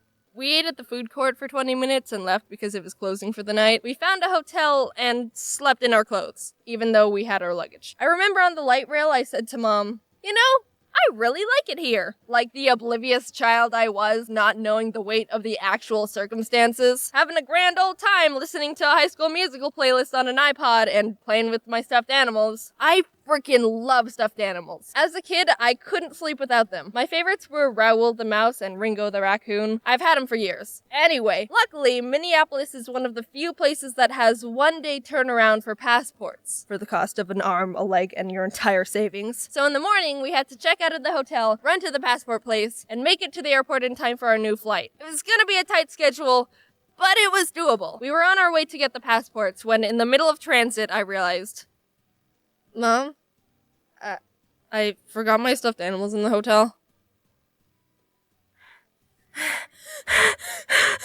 But no, it's all right. I don't need them. It's okay, really. It's not a big deal. I left Raoul and Ringo in the hotel, and Mom was already having a mental stress breakdown, and I was not at all wanting to contribute to any more of that. But Mom, being the kick-butt awesome parent she is, defeatedly pulled out her phone. Hello, yes, we just checked out this morning. Would you check room 421 to see if there's 2 stuffed animals in there? Ma'am, there's someone currently occupying that room. And that was super weird to hear because we literally just left the hotel. How did someone already fill up the room? Turns out we just called the wrong hotel, so we got transferred to the right one, and they said they'd hold them for us to quickly pick up. So now the schedule was arrive at the passport place right as it opens at 8 a.m., get passports, run back to the hotel to grab Raoul and Ringo, rush to the airport before our 1 p.m. flight, and I'd also like to point out that the last shuttle to the airport leaves at 12 p.m., so if we miss that shuttle, we're screwed. Remember, things were different back in the days of 2012 BU. Before Uber. Back then, the idea of paying to jump in a car with an unlicensed stranger wasn't very popular. At the passport place, we walked up to the desk, and the first thing they said was, "So both parents are present, correct?" Actually, he's 1,645 miles away. No. There was a solution. We could get in contact with Dad, send him a form to fill out, get it notarized, which means legalized by a notary, which means a person licensed by the government approves it, which... Okay, we don't have time for this. We have to prove the paper is legal, but there's a problem to that solution. It's 8 a.m. in Minneapolis, but 6 a.m. in Arizona, which means notarizing places aren't open. Now, my mom knows a lot of people, and one of her best friends is actually an accountant, which means she can get it notarized when she goes into work and get it sent back super quickly. Which, what are the odds of that? Mom, we should buy a lottery ticket if we actually get to Canada. So quick! Woke Dad, got the form filled, called the friend, did the thing, got the thing back, and somehow everything was accepted and we weren't expired children anymore. And off we were running down the city to get back to the hotel to grab Raoul and Ringo. Okay, I'm gonna insert a tiny story detail. We left our luggage at the hotel so we wouldn't have to be dragging it everywhere, which means we would have had to get back to the hotel anyway, but it's much more intense to think that grabbing the stuffed animals was an extra step we didn't have time for, so we're gonna continue. We were sprinting to catch the light rail. Jax and I were running ahead, and for some reason Mom's knee started hurting and she started slowing down. Are you okay? And she was just like, go, I'll catch up, just get to the train, go without me! We made it. We sonicked into the hotel, grabbed Raoul and Ringo, and the luggage we were already coming back for, reached the shuttle before it left, and finally fell into the airport. Yay. Sitting at our gate, waiting for the plane to swoop us off to Canada Land with their moose and their poutine and Niagara Falls. Well, technically, Niagara Falls is made up of 3 different waterfalls, and the US actually owns 2 of them. But I guess Horseshoe Falls is the biggest and most popular, so... Mom suddenly realized that she forgot my dad's letter at the passport showing that both parents consent to us, the innocent, helpless, pathetic children, crossing the border. In the past, security always asks us to show that consent paper, so Mom couldn't even have a relaxing plane ride being stressed out of her mind that we would land and still couldn't pass the border. After all that, she didn't tell us she was worried because she was already doing a frickin' dang good job of hiding the weight of what was going on, so she held it in the entire flight. But she told us afterwards and we gave her a slow clap. She deserved more, but we were kids. That's all we had. We approached the security booth, gave them our shiny new passports. They looked at my mom, my brother, and me. Have a fun time in Canada. They didn't ask that time! My mom, every time she tells this story, always says, they always ask. They always ask. They didn't ask this time. How the frick even? They always ask! And that was that. We got to Canada. That's it. Wow, that was a lot of effort to come here. Yeah, I mean, Canada's alright, but you guys have that Mall of America. Okay, yeah, sure, cool. But I mean, we have West Edmonton Mall, which has an indoor water park and a theme park. Wait, really? That exists? Well, I guess that automatically puts us on top then. We were always on top, Dom. We are America's hat. Woo, yeah, Canada. I had to ask my mom the timeline of events during the whole thing because I was young and don't remember anything but eating in Mall of America and forgetting my stuffed animals. Big thanks to Domix and Ginger Pale for being Canadian and also helping with lines. They're great buds. This is hopefully the last time I mentioned this in an end card, but I'm still interested in finding other animators. I talked about it in the Apples video, but this is the last time I'm bringing it up, I promise, I think. I'm still looking for animators to help me with scenes because I want the videos to be more animated. The videos I did in the past on my own are pretty bland looking, and I want to be able to have more quality animation in videos without taking 6 months to finish something. I know people are against me asking for help on videos because my channel has that homemade, it's just a normal person doing YouTube for fun feeling. I'm not professional at anything. But a normal person can't make 7-minute fully animated videos every couple of weeks on their own. Some people might prefer 1 or 2 videos a year that are done only by me, and I get that. But I like posting videos more frequently, not only because it helps the channel and me stay alive, but a lot of people enjoy more videos, and I'm able to support really talented animators I'm working with. That's my take on the situation, and you don't have to agree with me at all. But I'm really trying my best to think of you and me and everyone. Okay, thanks. Send a portfolio to Jaiden Animations animator at gmail.com if you're interested. Info in the description. Have a good rest of your week, and here's Ginger Pale being Canadian. Moose maple syrup, a healthcare. Poutine. I'm sort of stealing this idea from Jaiden Animations. Wait, no, that's not right. I'm not stealing it. I'm plagiarizing it. 2 can play at that game, James. Things I do that adults probably don't do. Plagiarized Jaiden edition. Also, by the way, I'm very proud of you, James. Congrats on trending. Again. I mean, if I were to choose one of your videos to end up being on the top of the YouTube trending list, I'd probably want to choose the one where you tell people to watch my videos at the very start anyway. Now go watch James's videos. I think I'm supposed to fall in the category of adult now, and apparently, according to Psychology Today, some of the requirements to being an adult are, don't be a jerk. Okay, check. I think I have that one down. If there's a situation where I can either be a jerk or not be a jerk, I'll probably choose not being a jerk. That one's not too hard. Check your ego. Check, it wasn't high to begin with. Call people back. People don't call me. So I think check. As much as I might have some of the traits to be an adult in society's eyes, there's still a lot of things I do that adults probably don't do. So I'm gonna steal James's idea and talk about him. James just told me he kind of hates that video because it's old, so go and watch it and tell him, yeah, it's pretty old. I do this weird thing I like to call the perfect bite, trademarked. Basically, when I'm eating, I can't just be a normal person. That's the gist of it. What I do is, after I sit down with a meal, I'll analyze it before I actually start eating. I'll look for a potato chip that's the best size, a vegetable that has the right amount of seasoning, an area on a sandwich where the ingredients are at perfect ratio with each other. I'll find where the best bite would be, and not eat it. I'll start eating where the second best bite is. Second best, wouldn't you? No, I already know what you're gonna say. When eating perfect bite, TM style, you can't start off eating the most absolute perfect bite. That's how you ruin everything. You don't want to ruin everything. You start with the second best and work your way around the best so you can finish the meal with the perfect bite. Boom, it all comes full circle. Start off with the almost best bite, end it on the perfect one. A good summary of the entire meal. I don't want to end on an unsatisfying bite. That would just make me disappointed and sad. I don't know of anyone else who does this. I don't even know how I started doing it, to be honest. I've always eaten food this way and been a freak. I'll end up having a plate with little individual bites of burrito, stray pieces of fruit, a single french fry. And when eating with other people, it looks really weird because there's just tiny sporadic bites organized on my plate. Sometimes they ask about it and I have to go through the whole process of how to eat perfect bite TM style with them and explain all the rules and yada yada yada, the whole story. And they judge me. But you know what? Don't knock it till you try it, okay? The perfect bite TM is a powerfully underrated technique. You don't even know.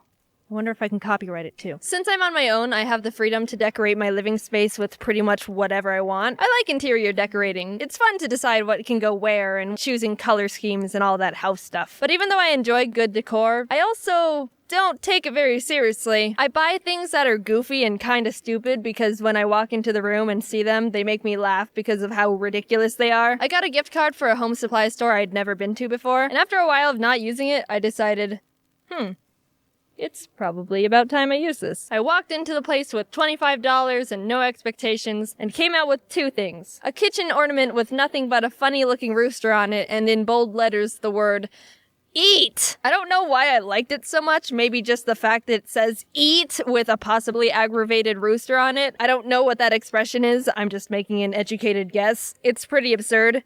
And I like it. Putting it in the kitchen makes it seem like it's a rule. And, I mean, you gotta obey the rooster here. When you're in the kitchen, you should probably eat. If kitchens were to have one rule, that'd probably be it. And the second thing I bought was a big case of plastic mini dinosaurs. I saw them and was like, yep, these belong in my house. Here's pictures of them. One time, my friend came over, walked into my office, and went, "What's this? A dinosaur?" And then he smacked the mini dinosaur off the desk and slammed down a bigger one he bought in place of it. That was a fun time. I also bought this stuffed toucan, and he makes me very happy. I was in Target looking for a lamp and saw him down the aisle, and I, physically stopped. My instinctual reaction was just, oh my god, I didn't realize how much I needed this toucan right now. Get in my life. So whenever I walk into my room and see him, I get happy. I don't think adults are supposed to buy plastic dinosaurs, slightly aggravated roosters, or dopey-looking toucans as interior decorations, though. I start getting really stressed and anxious when a conversation with someone ends and no one has anything else to say, because there's a possibility where there'll be a few seconds of silence and staring at each other like, so the conversation has ended. Yep, we're done here. Until someone eventually goes, well, I'll see you later then. I hate that. I hate that so much. I don't care that hate's a strong word. I have a strong hate for it. I think it's just one of the worst ways to end an interaction with someone. You could have had the most transcendent conversation in the history of ever. Hey, I'm so glad we found a solution to world hunger and discovered the chemical formula for the cure to cancer. But if it ends with that 3 seconds of awkward staring, it's ruined everything.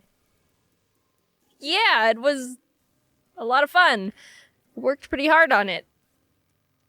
In an attempt to avoid that situation, my solution is to try and catch the conversation's end at the perfect time so it's a flawless conclusion with no bumbling around. Like, if it was a human conversation simulator game, I'd totally get an A++ super with stars and hearts, and the person's little avatar would go, "Sugoi!" That's what I would do if I was normal, but since I'm exceedingly bad at anything related to social competence, what typically happens is I start leaving in the middle of them still talking. I mean, I don't mean to do it. I realize the conversation is ending, and I try to over-prepare by beginning to step away so they can finish their statement, and it's an easy transition to the conclusion. But I'm really bad at gauging when the right time to start retracting from the conversation is, and I misjudge how much left they have to say. So it ends up going something like, "It was the biggest, fattest squirrel I've ever seen. It was crazy." That's insane. Well, and then my little sister came into the room and saw it and started freaking out, and she she thought it was a mutated monster squirrel, and, yeah. Oh, that's funny. Yeah, I wish I could have seen it. Yeah, it was crazy. Yeah, so I'll talk to you later. Yeah, okay, bye. Why does it seem like someone's either really good or really bad at social interaction? It's either, oh my god, this is me, / relatable, / I don't know. Or it's simple. Just don't be stupid. I'm excited to be at the adult stage in life where all of a sudden socializing is easy. When does that part happen when becoming an adult? Whenever that wants to happen, that'd be great. In the meantime, I'll just have to endure not knowing how to end conversations. One time I was trying to end a phone call with someone and I didn't know how to bring up, "Hey, I have to go now," because they kept talking, and I ended up being on the phone with them for an entire extra hour. That was not fun.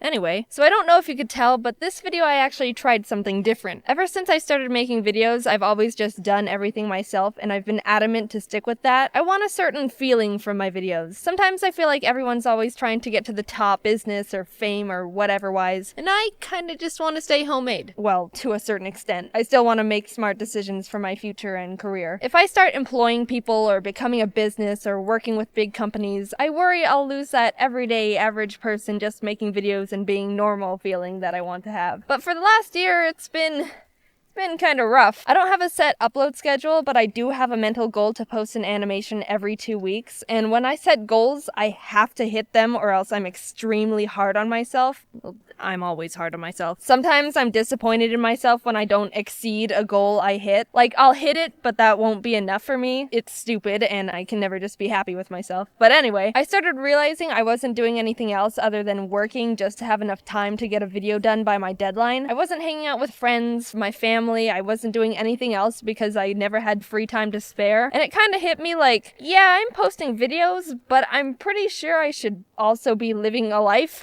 I'm in my prime enjoying life years. I don't want to accidentally spend them all just working and not enjoying anything. So I stepped out of my comfort zone and asked a couple other animators if they'd help me with scenes in the video so I can chill out a bit. They're super nice too. I like them a lot. I don't want the fact that other people are helping me animate parts of my videos to change your view on anything. I'm still wanting to stay as homemade and simple as I can, but I also felt like doing everything myself in limited time hurt the quality of videos too. I'd have to cut corners in order to save time, which sucked, and I feel like now things can start increasing in quality since I have more time to spend and don't have to rush everything. Either way, I hope this was okay for you. Sorry if you don't like it, but I hope you can see where I'm coming from here. Thanks for listening. This was a long end card. The animator friends that helped are in the description if you want to send them some nice words. And wear your sunscreen because summer isn't quite over yet and skin protection is important. You may or may not have picked up on this yet, but I'm not the most confident, brave, whoa, hey, look at me, I'm totally the best kind of person. I'm shy and nervous and self-conscious and a mess. There's a lot of bigger, important things that I worry about, but I'm just gonna talk about the stupid ones that'll probably make you think I'm just dumb. Gotta keep it upbeat and entertaining. I can't be creating swirling vortexes of existential crisis and self-doubt. Yet. Judge me if you want, but I mean, I can't help but be pointlessly freaked out about these things. I'm sure you've got your weird triggers too. Loud flushing toilets. I can't remember a single moment of my life where I haven't been scared of loud flushing toilets. It's just the fact that, especially if you're in a stall, you're locked in this tiny space with this solitary, isolated toilet bowl, and it's always a gamble. Some toilets are really nice and quiet, and they just go... It's the frickin' biggest relief of my day when I think a toilet's gonna pull some ungodly sound out of nowhere, but it turns out to be practically silent. I get overwhelmingly happy. Probably too much to be considered normal anymore. But then there's the ones you flush, and all of a sudden you've just released Satan himself and 1,000 tortured souls from the fiery pits of hell. Just...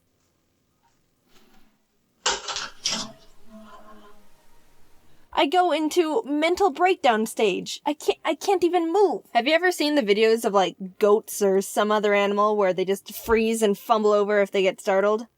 That's me. But I don't fall down. If I'm in a house where there's a bunch of extra room in the bathroom, I get as far away from it as possible. Immediately. But again, if I'm in a stall, I have to end up just pressing myself against the door as much as I can and wait for it to end. Jaiden, you bimbo, if you're so terrified, why don't you just leave the stall? Well, good sir, have you ever noticed that bathroom stalls tend to mainly open inwards? That means in order to leave, you gotta step closer to the toilet. No thank you. That's the opposite of what I want. I'd rather just be a frozen victim for 10 seconds. Why do factories even make loud flushing toilets anymore? Just make them all quiet. Please? I'm getting tired of pressing that dumb button, and all of a sudden all the Jurassic Park movies start screeching at me at the same time.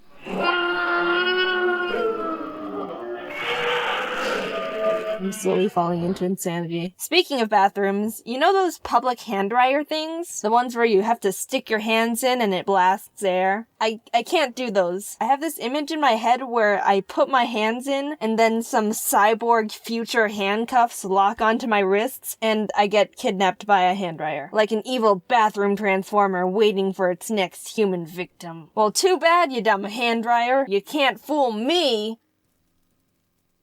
And speaking of hands, I am just on a roll with these transitions today. I'm self-conscious of them. No, I'm not just afraid of hands in general. That's chirophobia. I had to look that up. I have this dumb thing where my hands are always cold. Not just like, oh, your hands are a bit cold. They're frigid. It's so bad that I'm actually very nervous about shaking people's hands or giving high fives just because they're so cold. Whenever you meet someone new, you normally shake their hand. Well, I don't want to shake their hand if their first impression of me is going to be, hi, I'm Jaiden. Boom, I'm secretly an ice witch, and you've just been cursed with the power of 1,000,000 ice cubes. How about instead of shaking hands, we just do finger guns? I like that idea much better. Like, we've all been in that situation where you have to say bye to someone, and it's like, well, shoot, am I supposed to shake their hand, or hug them, or whatever other confusing goodbye motion?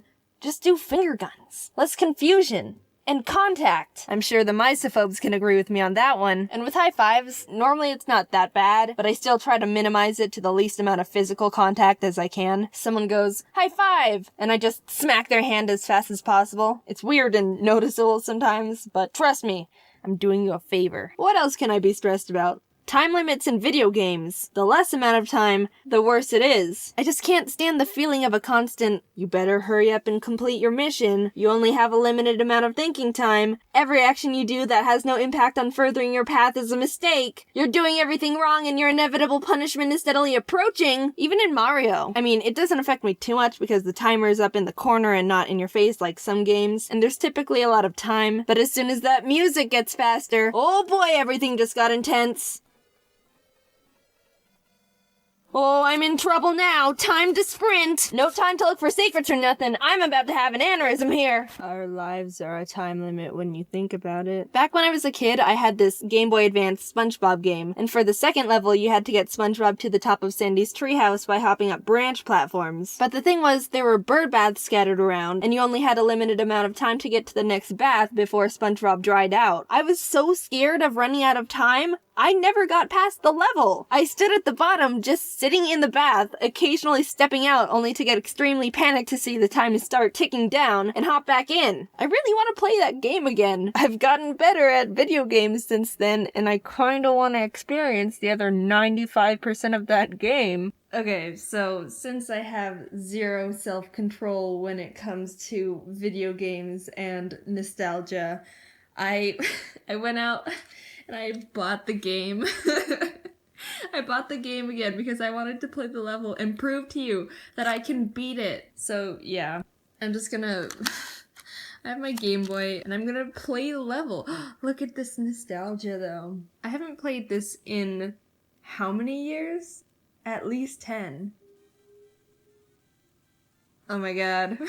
What am I doing? This is one of those games where it didn't even save your progress. You had to enter a password. Oh my god, the pressure's on actually. Look at this. It only gives you 20 seconds. What the heck? That's pressure at the max. Alright. Oh, look at SpongeBob. And then you get like the spatulas. People are gonna say, get the- Hey, it's Ari! Thanks, Ari. Should I become a gaming channel? This is totally gaming channel status. Oh no! Just kidding. And, alright, see? Dang. Hot and cold. I don't know what my problem is here. I've just never liked it. If you don't know what I'm talking about, Hot and Cold is a game where you try to find something based on audio hints other players give you. Cold means you're farther away. Hot means you're getting closer. So basically, you're walking around aimlessly while other people are screaming at you. That's how my mind interprets it anyway. I can't cope with the constant input from people based on my every action, and it gets worse when I'm getting closer. With every step, people are getting more and more intense at me, and I feel like something's just gonna pop up out of nowhere and, stab me. You're getting warmer. You're hot. You're steaming. You're on fire. You're in a volcano! Stop! You're freaking me out! I can't handle all this intensity! I just want to run away back to the cold area. It's calm over there. It's chill. Last one I'll talk about here. Before YouTube, and even since I was a kid, I've always been self-conscious about my voice. But for different reasons. When I was young, somehow I started believing, wow, my voice is really low compared to other girls. People are gonna think I'm a boy. That one didn't make too much sense. I don't know how I came to that conclusion. I don't believe that one anymore. But recently it's been more of, my voice is weird and awkward and mumbly, and I don't like it. I'm really reserved, so I think since I never did much talking, my voice wasn't able to develop as much and get as strong as it could be. It's funny, when I first started making videos, when I had to sit down and record, which back then only took like 15 minutes, which like, I wish it only took 15 minutes to record audio now. But even after those recording sessions, my throat would hurt and end up being really sore because I wasn't used to talking that much for that long. It was kind of pathetic. But now it takes literally 6 hours to get my audio done, so I've come a long way. I've been swaying back and forth between being self-conscious and just being okay with my voice because I still think it's a bit too mumbly and weird. But I've been reading some comments like, "Oh, Jaiden, I really like your voice." Which, I mean, thank you. But I don't really see it. But if you enjoy it, then I'm glad. My vocal cords say thank you. Thank you. There's a bunch of other things I wanted to talk about that I didn't get to mention, like phone calls. I can't really handle phone calls. This day and age, people seem to only call if they need something or along that line, and I just think, what do they need? What are they gonna ask me? What if I don't have an answer? What if I waste their time? I don't know what they want from me. The possibilities are endless. Oh my god! And then I end up not picking up the phone. And just freak myself out. Also, eating food in front of people. I know that one's a bit more common, but I'm really, self-aware about that too. I feel like someone's gonna judge me on what I order and how I eat it and other nonsense that practically no one does. Yeah, I don't know. Maybe I'm a freak for being nervous about so many things. Maybe I'm not. I don't really know anymore. Talk to you later, bye. I'm doing finger guns. Jaiden, what is this? 2 Pokemon videos in a row? Yeah, and you clicked on it, so I've already won. Back in April, I went back to Japan and had the pleasure of being invited to the Pokemon Cafe alongside Jacob, Brayden, Captain Kidd, and his girlfriend too. Courtesy of Pikachu himself. And the Pokemon Company. Legally, I have to disclose that. But it was mainly Pikachu. Apparently, we were the first creators who have ever been personally invited to the cafe, which absolutely blew my mind. That's insanely special, and I felt so honored. So, naturally, I thought, why not channel a bit of Emily's aura and make a video about the experience? We walked in and were greeted by a wall of the cutest cafe-themed Pokemon merch. Chef Pikachu plushes, plates, cups, decorations. Oh, it was beautiful. We'll come back for you, my beloveds. Let us feast first. The staff brought us to our table, taught us how to order food from the little tablet, and our Pokemon experience began. We decided to start with the drinks first, and there were genuinely so many to choose from. Cute character soda floats, tea sets, flavored milks. How could you even decide? Basically, between the 4 of us, we ordered almost one of everything. I think visually, my favorites were the Paldea soda floats. Sprigatito was melon flavored, Fuecoco was apple, and Quaxley was Ramune soda. I know I'm saying it all American-like, but I'm embarrassed to try it the Japanese way. Ramune.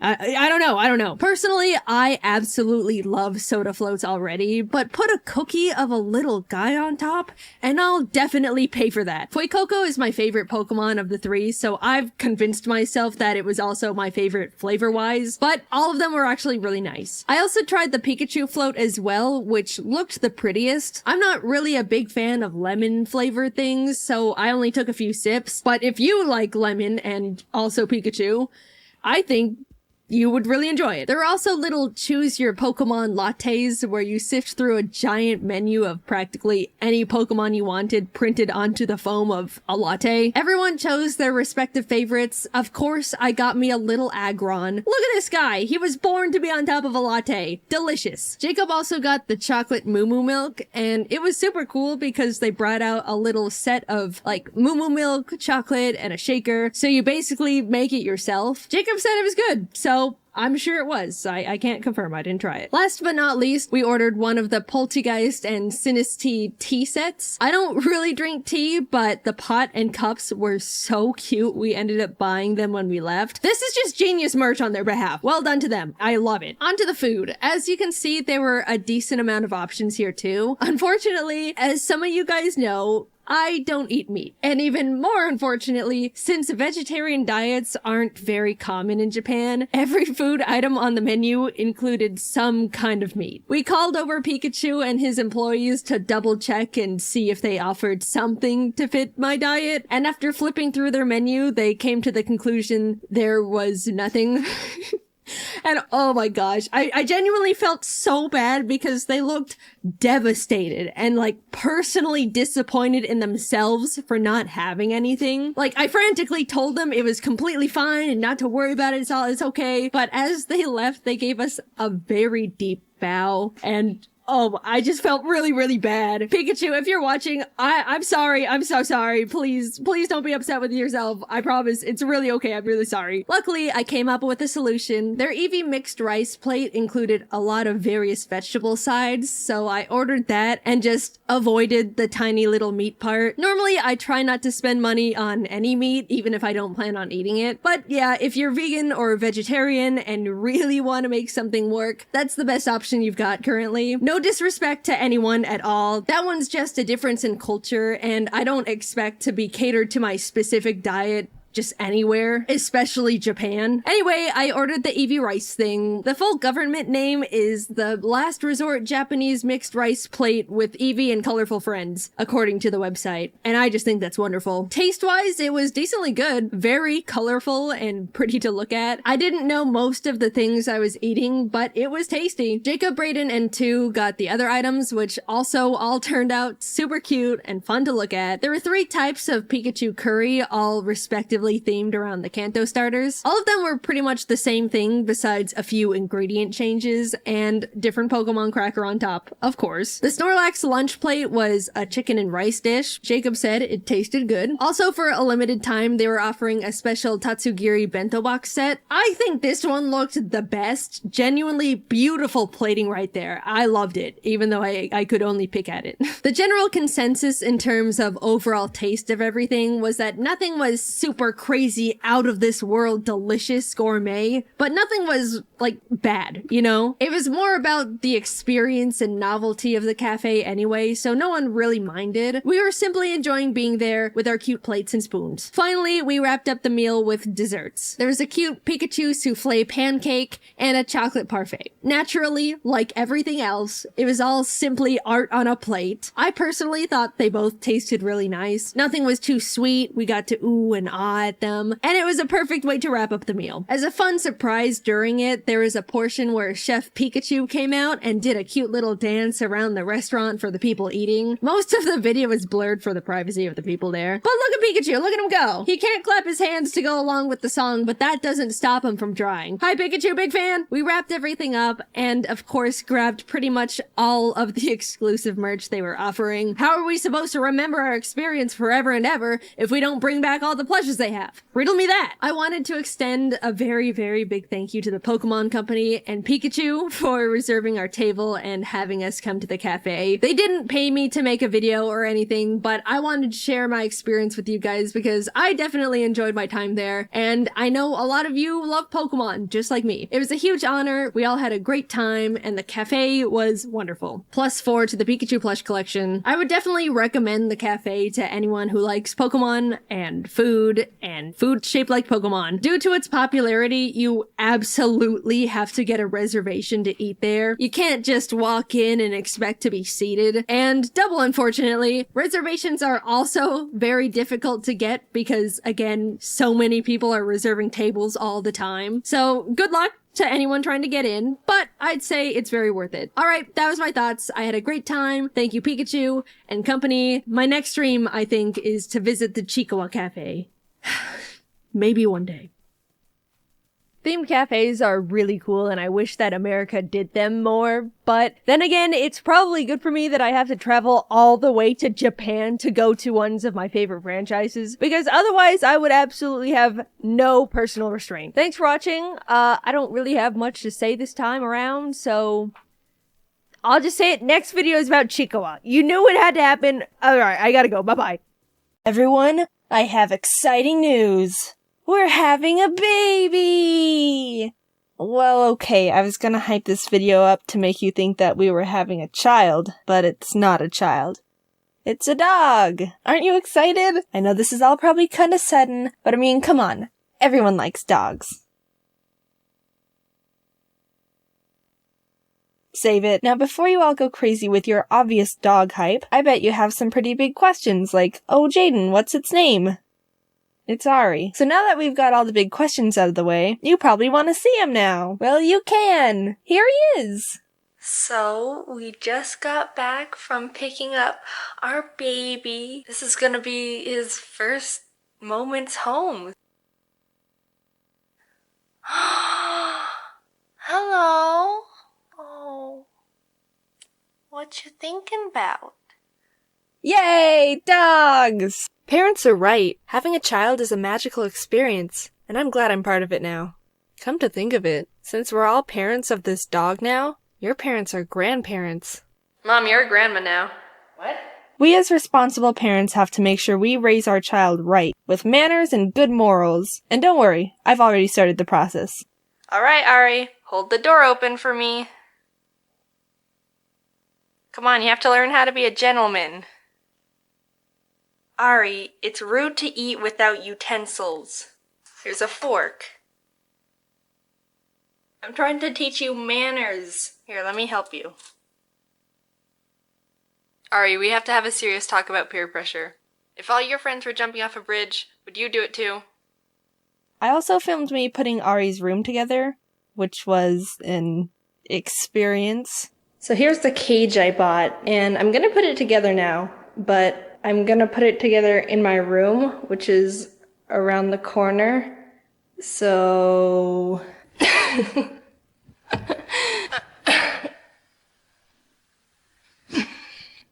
Huh.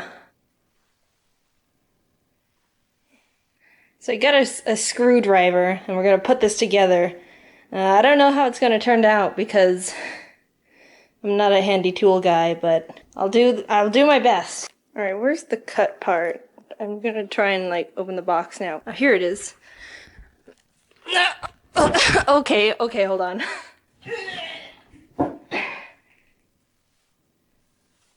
Now we can start. I've never put something together like this before, so I apologize if I'm doing it wrong already. Okay, I have the things. Oh, this is the bottom, and this is like the lid. So I gotta flip it over again. Okay, now I think I can just pop the lid off. Oh, that sounded promising. Alright, I think the best part to start with is the instructions. That's not the date, but I'll let it slide. And also, this is inspected by Kay. So thanks, Kay. Oh, this is instructions. Pictures. This doesn't help. I guess I have to read it. This is like a boat. I'm in a boat. SS. Someone else help me put this together because I don't know what I'm doing. So much bubble wrap. Ah! Oh. Show your love. Oh. Oh, crap. So now that I have everything out of the box, these instructions should start making more sense. The instructions say that these are numbered.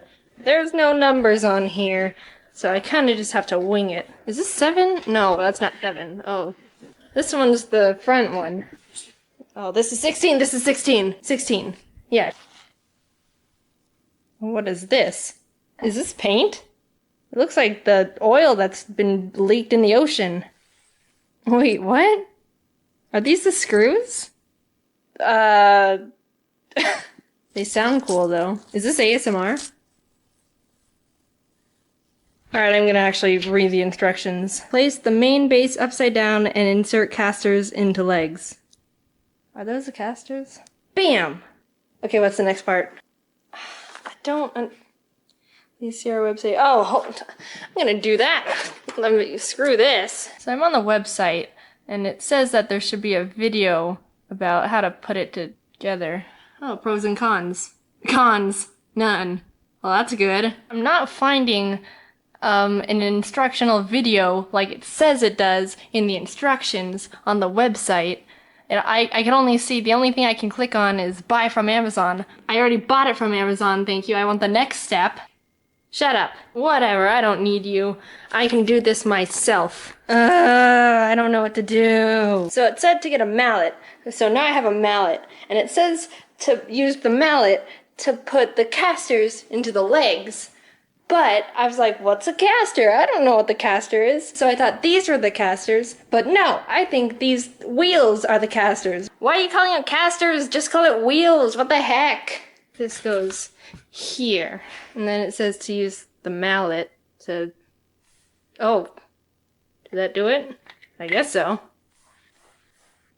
Alright, this looks promising. So the next step is to put the front panel in, which is the door. Alright. Ah! Oh my god. Okay, step 3. Alright, slide the side panels over the metal sleeve at the bottom of the front and back. Well, wait, metal sleeve? Is this the metal sleeve or is this the metal sleeve? I don't know what the metal sleeve is. The only sleeve I know is the sleeve on your shirt. Okay, I figured it out. So, it slid over the metal sleeve that was there because there's holes under the bottom, and then you slide it in. Oh, yeah, that looks a lot better. If desired, slide the bottom grate into the track just below the front door. Well, I do desire. Ooh. Nice. Oh my god, I did it! Yay! Here's the carnage. There's only one thing left to do, and it's to snip this part off. So this is gonna be the official, like, what is it? When people, like, cut the ribbon in front of something, and then it's like, oh, it's open! That's this. This is that. Ready? Yay! It's beautiful. Ari's the best dog I could have ever asked for. Who's a good boy? So yeah, we have a dog now. A month has already passed of 2018, and you know what that means. People have already started giving up on their New Year's resolutions. Google claims that only 8% of people actually keep their resolutions, which is like the ultimate, I'm not mad, just disappointed. Well, I'm happy to tell you that I haven't dropped any of my resolutions. I don't write any. My family never really did resolutions. Once my dad was like, let's all write resolutions this year. And we still didn't, and then I didn't accomplish anything. For me, when I want to change something, I start trying to integrate it into my life right away, rather than waiting until next week, or next year, or next lifetime for that fresh start. Every day is a Jaiden New Year. Woo! As someone who doesn't write them and probably isn't qualified to critique the art of New Year's resolutions, I'm gonna toss my opinion that no one asked for into the ring. I think the main contributors to those 92% failing goals are they're too unrealistic and they're too vague. Let's stop beating around the bush and talk about the most common resolution people make. Losing weight, eating healthier, you know, that rabbit hole. Lose 20 pounds by drinking this tea from a weird plant you've never heard of. Lose 10 pounds in 30 minutes or your pizza's free. Lose your money. It's all basically just, alright, give me the money! All those quick fix weight loss scams that make too good to be true claims are just people who want your money. Sure, the scale says, hey, great job, you lost 7 pounds in a week. But your body says, yeah, but that was all just water weight, and also I don't feel very good. Or, ah! If you want change, you've got to earn it through work. There isn't an easy way out. Making changes in your lifestyle need to be sustainable for life. That's why they're called lifestyle changes. Not, I'm gonna pay $200 for this diet shake, feel good for 2 weeks, lose 10 pounds, start feeling bad, and give up in a month. Changes. I'm gonna start working out more. I'm gonna start going to the gym. Let's be honest with ourselves here. That's a weak excuse for a resolution. I'll go on a run every other morning. I'll lift weights 3 to 5 days a week. Those are much easier to follow than I'll exercise more. Psh. Get out of here with that vague crap. You don't even know what you mean by that. And don't be flaky and say, oh, I missed a week. Oh, I'm hopeless. You're not gonna be perfect for a whole year. Take a breath, chill, and keep going. I'm saying that to myself just as much as I am to you. I've been trying to be more self-aware about when my brain just wants to turn one little mess up into an excuse to stop something entirely. I'm getting better at slowly ending that habit. I grew up doing a lot of sports. Soccer, martial arts, tennis, competitive Pokemon. I know my way around the gym. But I dropped it all my last year of high school to focus on YouTube and art. I didn't care about what I ate, and combined with not moving around much, I started feeling pretty crummy. So I ended up turning to what most people do when they reach a similar problem. Alright, here we go.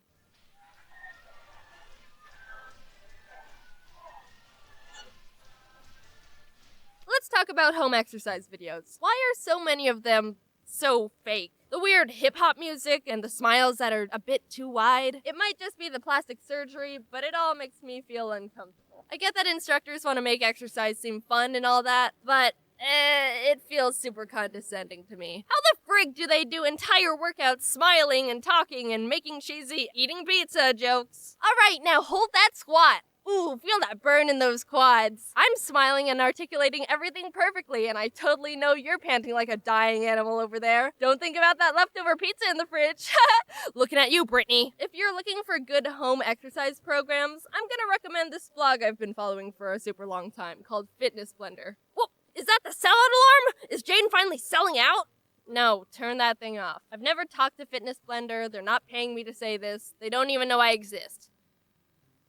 It's run by this nice couple, Daniel and Kelly. They're super down to earth and have a really healthy view on fitness and wellness. You can tell they know their stuff. All their exercise videos and tips are completely free. And if you want to use one of their written programs or meal plans, they're like $15.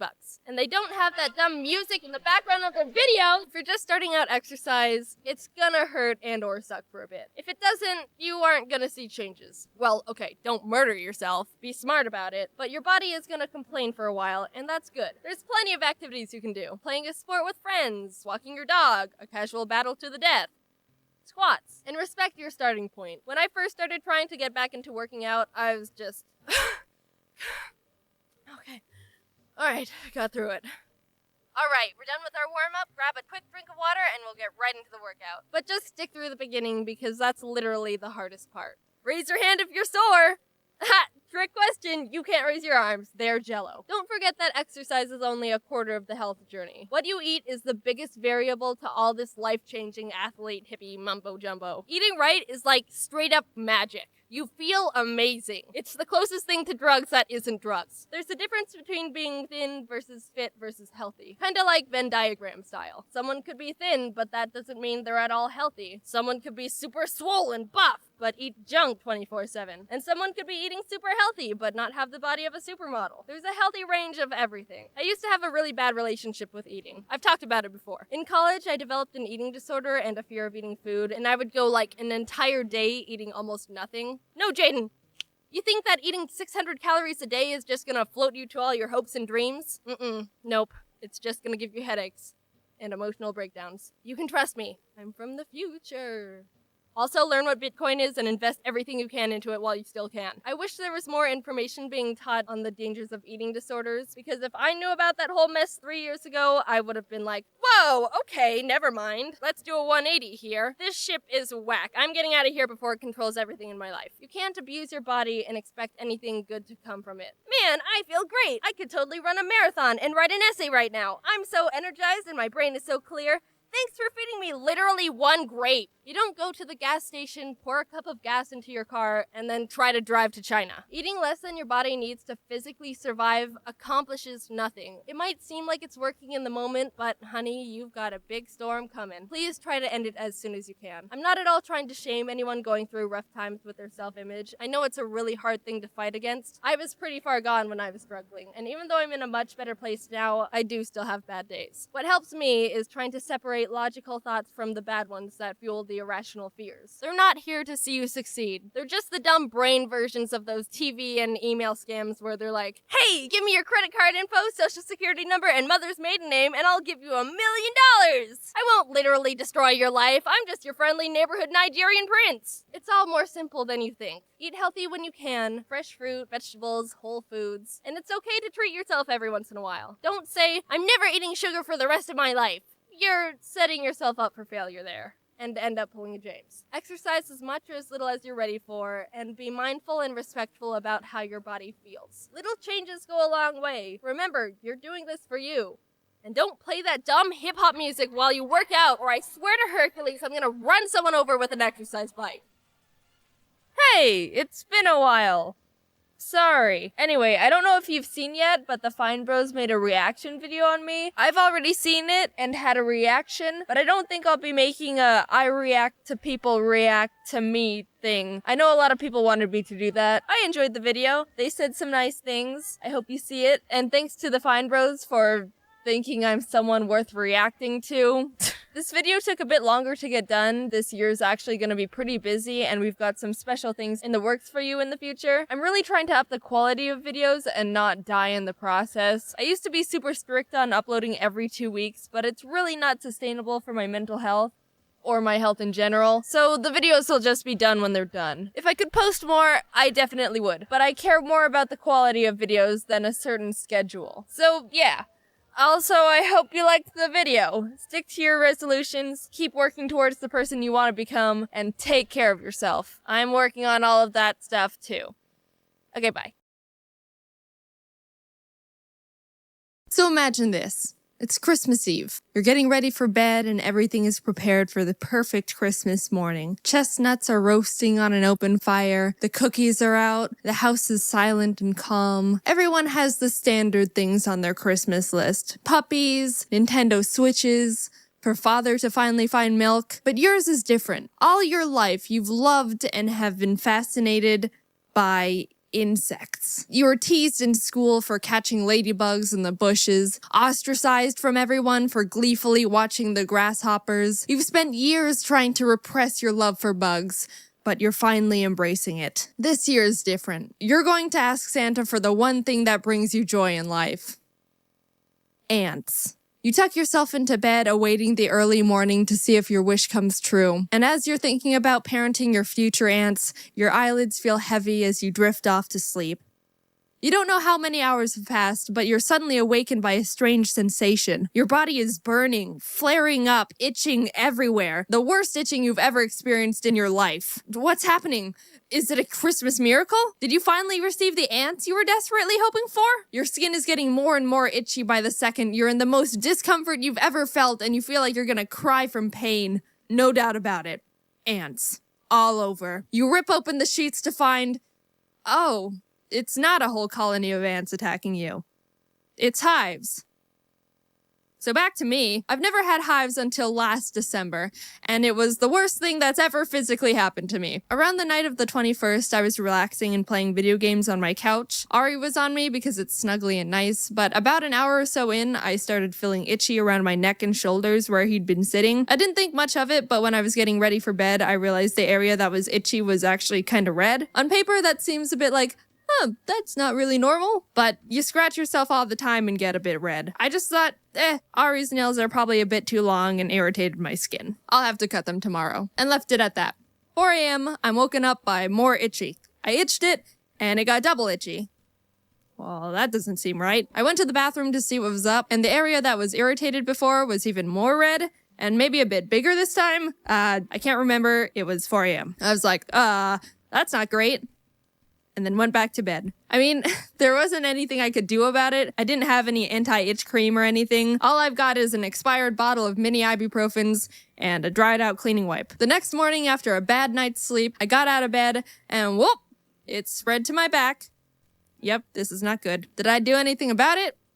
Nope. I was like, whoop, I sure hope this cures itself somehow. I'm gonna go to work now. But after like an hour of sweating from discomfort and getting nothing done, I decided, yeah, I should probably go to urgent care. So I went to urgent care. Have you eaten anything new or that you're allergic to? No. Have you taken any medication that's new or you're allergic to? No. Have you been bitten by any bugs you might be allergic to? No.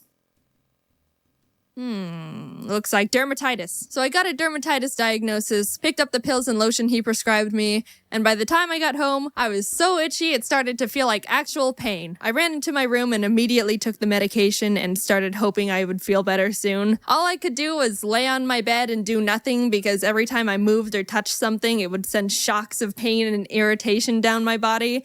And I preferred not to have that. I decided to call my friend to tell them what was happening to keep my mind off everything and use them for moral support because I was going crazy. After maybe an hour, I was like, actually, I think I feel absolutely worse. Everywhere I put the lotion was even more red and itchy. It was spreading to my legs and hands, and I felt like I provoked the devil. This must be the karma for swearing that one time. I told my friend, I'm in so much pain and discomfort, I can't think straight, and I've been sitting on the floor not being able to move for 30 minutes. What should I do? Go to the hospital? You think so? Yes, go to the hospital. I don't know, maybe if I just wait a bit more, go to the hospital. Okay. I arrived at the hospital and hobbled in the best I could because the feeling of my shoes and clothes rubbing against my skin made me want to cry. They were really busy, so I had to sit on a bench in a hallway for about an hour. I was finally taken to a bed, given a shot along with a mystery pill, and about 40 minutes later, I felt better. But they kept me there for 4 more hours just to be safe. By the time I got home, I was sighing with relief. It felt so good to not be in total body pain and wanting to claw my skin off.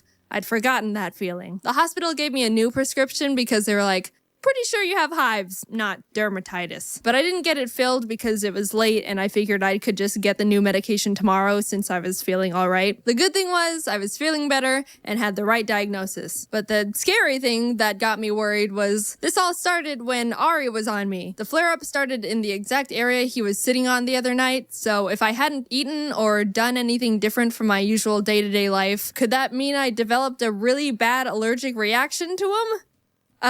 So that terrified me a bit. Anyways, I had plans to see my family for Christmas and was worried that I'd have to miss my flight because of this, but things seemed all good now. 1 a.m., woke up, itchy. It was back and ready to absolutely just kick my teeth in. I wasn't freed from this hive's curse. I'd only escaped its grasp for a few hours. It wasn't at its worst yet, but I knew it wouldn't take long to get there, so I raced to the nearest 24-hour pharmacy to pick up my new prescription, took it, and then just got an Uber to the airport because I couldn't sleep. Early flight? Not really. I'm just getting there early. Well, it's always good to be early for flights. When is it? 3 p.m. I tried to get a bit of sleep in the airport, but it didn't work. The good thing was that the prescription was doing a relatively good job at keeping back the hives. I could still feel the itchy, but it was like muffled, if that makes sense. I got on my flight no problems and landed in Arizona to my very calm parents who were like, hives? Are you okay? How'd you get hives? Are you okay? The hives had been manageable the whole day until I was getting ready to go to bed and they started flaring up again. This time worse than ever. I thought I'd experienced pain before, but the hives were mocking me. The previous ones were teasers. This time they were dishing up the main course. Everything was put into mega gear, served up on the grill of Gordon Ramsay himself. See if you like this, bit. Off to the hospital we went, 12 o'clock at night. We arrived at a normal hospital first, and by the time we arrived, I could barely walk. I was in so much pain and agony. I shuffled in, hunched over like I was 95 years old and about to just fall over and turn to dust immediately. Also, I was actually crying at this point. No, oh, I'm gonna cry, this hurts, boo-hoo. Nah, this time was like, yeah, time to cry now. I wasn't having a good time. We sat there for maybe 40 minutes and no one was helping us, so my dad asked how long they estimated the wait would be, to which they said an hour, so we were like, My dad decided to take me to a local urgent care because they've got a family friend who works there. It was more familiar, and also probably less busy. We arrived and had a bit of a wait, but I was finally admitted into a room. The doctor walked in and was like, "Yep, looks like hives," and stuck me with an EpiPen. I'm lucky enough to not have any really bad allergies like peanuts or something. I know a good amount of people who are like, lol, if I sniff the smallest dust fragment of a peanut, my body will just give up on me. So they have an EpiPen on them at all times. I'm allergic to cats, but they just make me sneeze, so I've never experienced the magic of an EpiPen before. And my God, that thing was like Jesus just being injected straight into my blood. Within seconds, my body started feeling better and all of my hives cleared up immediately. If you've never almost died from an allergic reaction, I totally hope you have one just so you can experience the magic of an EpiPen. I mean, I hope you never almost die, but I'm just saying, if you do. Anyway, problem solved. The doctor didn't really say anything else. He kind of just gave me the EpiPen and sent me on my way when he saw I was doing better, which, fair enough. I went to bed in relief. Finally, it was all over. I can have a nice Christmas after all with my family and live on in peace. 8 a.m., woke up, hives all over. This time, I wanted to just close my eyes again and perish.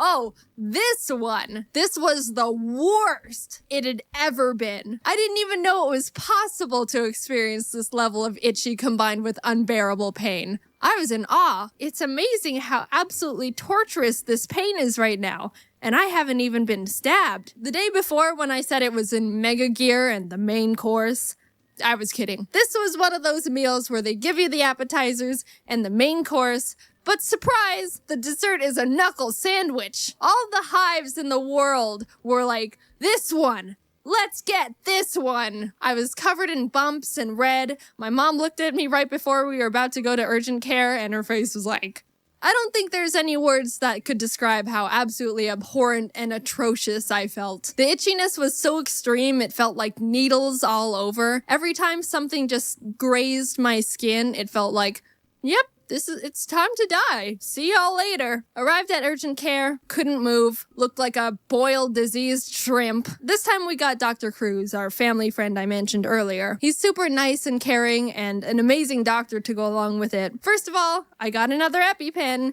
Yay! And then he prescribed me like 4 new medications, none of which I remember the names of, but one of them was steroids. I can now say I've been on steroids before. So yeah. I can probably beat you all in football now. I'll cut the fat and just say the medications Dr. Cruz prescribed me were it. They were the ones that blocked the hives and helped me recover. I've been freed for the first time in 3 days, and they never came back after that. I took some blood tests, and turns out I didn't test positive in any allergic reactions they looked for. I was able to come home, and Ari didn't make me flare up, so I wasn't allergic to him. That was a huge relief. I had to seriously consider if I would have to get rid of Ari if he was the one giving me hives, because I just couldn't live with hives that extreme. But it wasn't, so we're good. The only thing we could conclude was it was just caused by a huge buildup of stress. I'd been really busy and burnt out from a bunch of conventions and traveling up until that point, so they said, yeah, stress combined with an immune system glitch is probably what caused it. We don't know what else it could be. And we're like, all right. And I haven't had hives since. So moral of the story is take breaks before your immune system turns on you. Because let me tell you, your immune system does not hold back. Just wanted to make this clear. I'm all good now. This happened back in December, and I've been fine ever since, so don't worry. I've been doing well in terms of convention burnout as well, mainly because I haven't gone to any because they're all canceled, but hey, it works. But yeah, in the future, I think I'm gonna have to stop going to some conventions just because it's getting more and more hard to handle them. I enjoy being able to see and meet you guys in person, but yeah, it's getting really hard for me because there are a lot to handle for me mentally and physically. Anyway, thanks for watching the video. Hopefully it didn't freak you out or anything. I think the reason I hated hives so much is because itchiness is something I cannot handle. I much prefer being in actual pain than being in unbearable itchiness. I don't know if that's a common preference or not. Let me know what you prefer.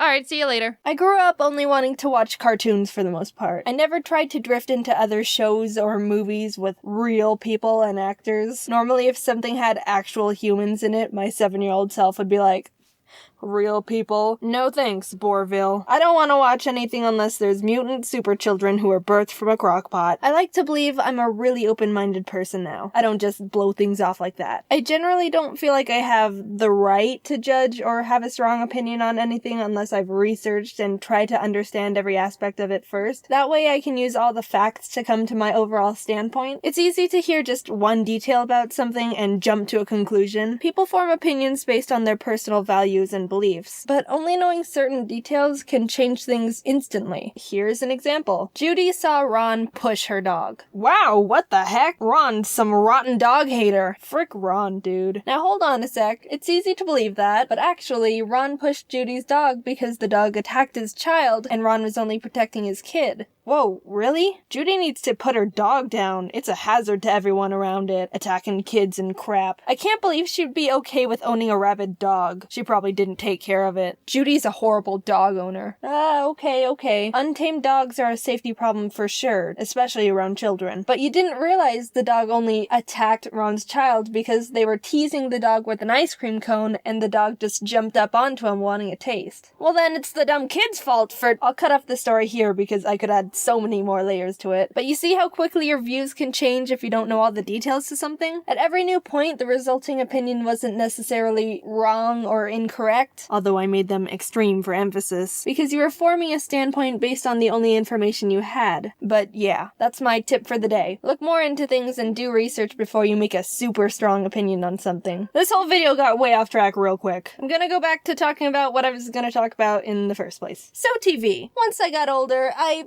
still mainly only watch cartoons. But I've developed an extreme love for documentaries. You don't even realize you can be interested in something you never even realized you didn't care about until you watch a documentary about it. Like one time my best friend Kate and I sat down and watched one about the voice and puppet actor behind Elmo. It was mesmerizing. Totally random. You'd never even think about wanting to learn about something like that, unless it's like 4 a.m. and you're in that weird fever dream phase. I think it's funny when documentaries go all cinematic with their shots. Like when the main guy's walking, looking off into the distance, on a journey, one man versus the world. People never understand him. It's not a phase. He'll show them all. Because I can only imagine how awkward it is to set up those shots. First, the cameraman has to walk like a quarter mile away while the main guy just waits there, or vice versa. Next, he has to signal he's ready for the guy to start walking. Maybe through cell phone, maybe walkie-talkie. I think it's more funny to imagine he just screams at the top of his lungs and freaks out the civilians around him. Then the guy starts walking, looking at the scenery around him, acting like he isn't being filmed from 1,300 feet away for his documentary that's gonna change the world. By the way, I don't know how anyone can walk normally when they tell themselves to. Once you tell yourself, do something normally, you pretty much just increase your chances of screwing it up by 90%. One time I was walking across the bottom of some bleachers and I told myself, there's a lot of people I'm in plain view of right now. Don't make a scene. Just walk normally. They aren't paying attention to you. You're just some random person. And I tripped over a trash can. Anyway, there's probably other more efficient ways to get the shots. I'm not some documentary camera director, but it's still less inspirational and more amusing when you think about taking away the music and voiceovers to imagine what it was really like to just get the base footage. Same with reality TV shows. Kate's older sister was accepted onto a singing show once. I don't want to get into possible legal trouble by saying which one because they had to sign contracts and stuff. But she said that when they were filming their parents to portray the, oh, we're so proud of her for following her dreams kind of clip, they had Kate and her brother in the background to make it look all casual. They told them to just look like you're talking to each other while we film the foreground. So we can talk about anything and no one would know. Watermelon, watermelon, watermelon, watermelon, watermelon, water. I'm not big on most reality TV shows because as real as they might be, some are completely set up, some aren't. They're all dramatically enhanced to some degree. And there's a point where you start noticing, and it's hard to take anything seriously after that. What I find the most amusing are the sound effects and how crazy they are. I've been obsessed with watching Gordon Ramsay's Kitchen Nightmares show, so I'm going to use those as examples because I've watched so many. Why are you so stubborn? I'm not stubborn. It's like no one's striving to be better. You tell me how you feel about the frozen food. I hate it. Huh? Made yesterday? It was actually made 3 weeks ago. Was salad? That was quick. Not bad. Thank you, my darling. Enjoy. Thank you. Jesus.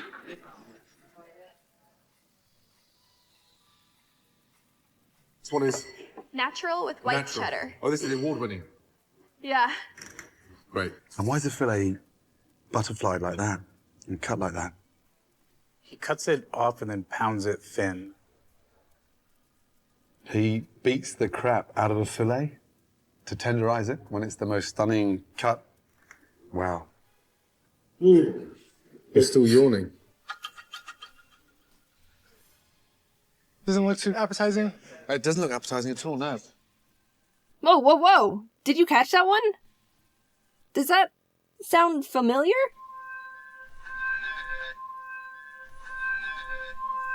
Kitchen Nightmares uses the same sound effect of some kid butchering the recorder as the pigeon documentary I talked about in my thesaurus video. Is there some, like, YouTube music library, but for documentaries we don't know about? Hey, Craig, what's the sound effect you used 43 minutes 8 seconds into your Rubber Ducks documentary? Oh, it's maracas _ 05. Ah, thanks. Yeah, I tried maracas _ 02, but it didn't have the exact effect I was going for. In the UK, they don't use nearly the amount of dramatic sounds American shows use. Just look at this old clip from the UK version of A Kitchen Nightmares. Does it make you feel better shouting in front of the blue team? I'm not shouting in front of anybody. Is that you have to show off? I'm...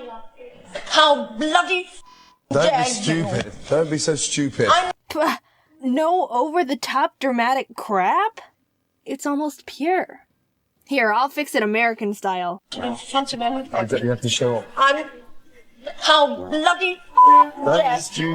Don't be so stupid. Putting everything aside here, I freaking really love all of Gordon Ramsay's shows. I have a problem. I've watched, like, all of the Kitchen Nightmares. I love MasterChef. I love Hell's Kitchen. I love Hotel Hell, even though I've only seen, like, 1 or 2. I haven't watched Gordon Behind Bars yet, but I still love it. I've never had the answer to this before, but if someone came up and asked me, who's your favorite celebrity? I think I'd have to say Gordon Ramsay. Ironic, considering he's a chef and I don't eat the standard American diet. But he's a really great person from what I've gathered. Someone might think, oh, he's just a big jerk who yells at people. No, you've got to look deeper than that. Where is your character analysis? He's a genuinely great guy who's passionate and takes pride in what he does. He's not cocky or arrogant. He's always willing to learn more, and how this turned into me talking about how great Gordon Ramsay is. Gordon, you're welcome for sticking up for you. Even though you can obviously handle it yourself. Anyway, I've gotten off track enough in this video. If you're ever bored, I recommend just binging the whole Kitchen Nightmares YouTube channel. They've got, like, one of the funniest comment section communities on the entire YouTube platform. Shout out to Kitchen Nightmares and Gordon Ramsay. If you ever see this, I love all your stuff and you're considered my favorite celebrity, I guess, now. I don't know. You know, I've never given shout outs or anything like this before, and it's a bit funny the first one I'm doing out of all the people is to Kitchen Nightmares and Gordon Ramsay. How about, let's end the video with a shout out from the comment section. Yeah! Let's see, this person said to give a shout out to me. Alright, big ol' shout out to me, everyone. Okay, no more shout outs, so don't ask me. Bye. Just because I know there's gonna be some people out there who are gonna be like, Jaiden, you said you don't like reality shows because they can be staged or exaggerated, but then you say you like all these Gordon Ramsay shows. What the heck? Yeah, I normally am not a fan of reality shows, but I like these ones, okay? I can accept the fact it may or may not be dramatically enhanced and still enjoy it. So, also, by the way, since you're here, my buddy Ryder, or Foot of a Ferret, made a brief history of me, so you should check that out. He's a cool dude. Sorry if this sounds weird. My wisdom teeth are like, hey, we're gonna rip through your gums right now, and I'm in excruciating pain and can barely move my jaw. I've been putting off scheduling an appointment for the dentist to rip them out because I didn't want to be in pain recovering for a week. But here we are, man. Irony, am I right? Lesson learned. Teeth are jerks. Why can't they just cooperate with the rest of your body? Like, my arm never decides, hey, we're gonna grow another finger, because it freaking knows I don't need another one. This is a group body effort, teeth. Stop bringing down the team. Also, see you at VidCon Europe. Raise your hand if you've ever sacrificed physical, mental, and or emotional health to overwork yourself into an extremely depressive state of mind that takes days to recover from in hopes to be happy with a result, knowing it's probably not gonna be worth it in the end.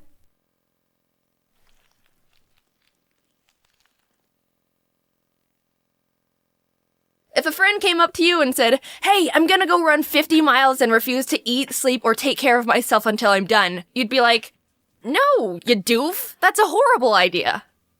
You need sunscreen first. Overworking yourself has such a confusing interpretation right now. Everyone knows it's not good, but at the same time, it's also glorified. The best examples are in school or work environments. Dude, I had 6 hours of homework last night and didn't get to bed until 4 a.m. You think that's bad? The other week, I had 3 tests to study for, so I pulled an all-nighter and only drank coffee for 2 days straight. I have not slept for a week. My blood flows with Red Bull and Xanax. When someone's driven to work exceptionally hard, obviously that's really admirable. But when they start forfeiting self-care in place of hard work, that's when you start crossing into the realm of pain and uncontrollable suffering. Yeah, but enduring the pain and pushing forward is super strong. No. Admiring something that's stupid and unhealthy isn't commendable. Instead of encouraging it, tell your brain, hey, no, bad.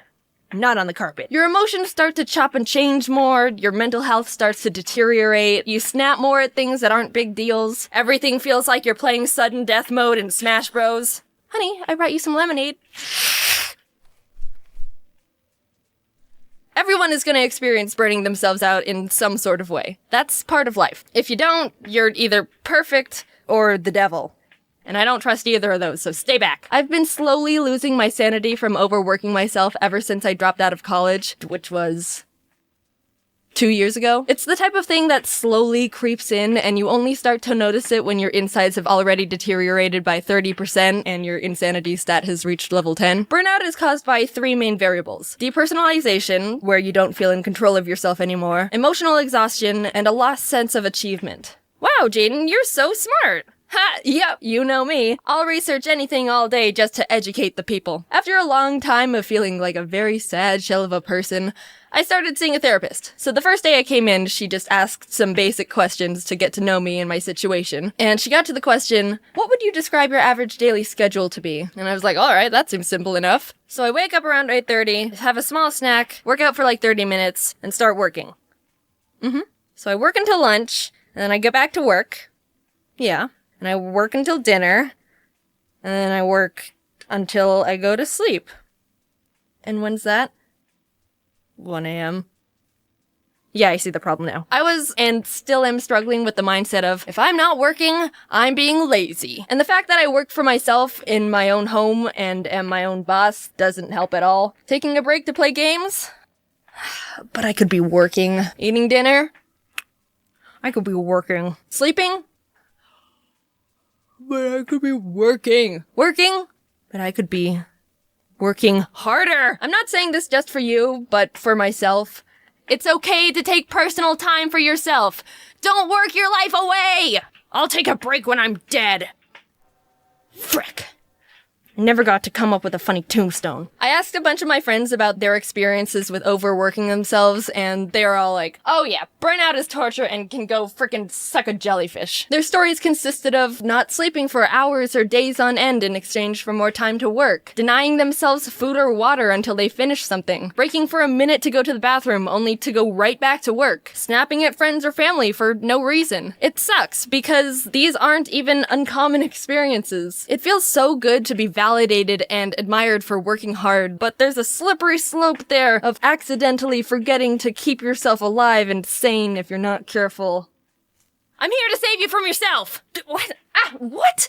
Wait, I've got to study for final exams! No time! Go take a nap! 46% of Americans drop out of college anyway! I'm kidding. School is important. If you drop out, you don't get to use me as an excuse to your parents. But it's important not to die from burnout. Or in general.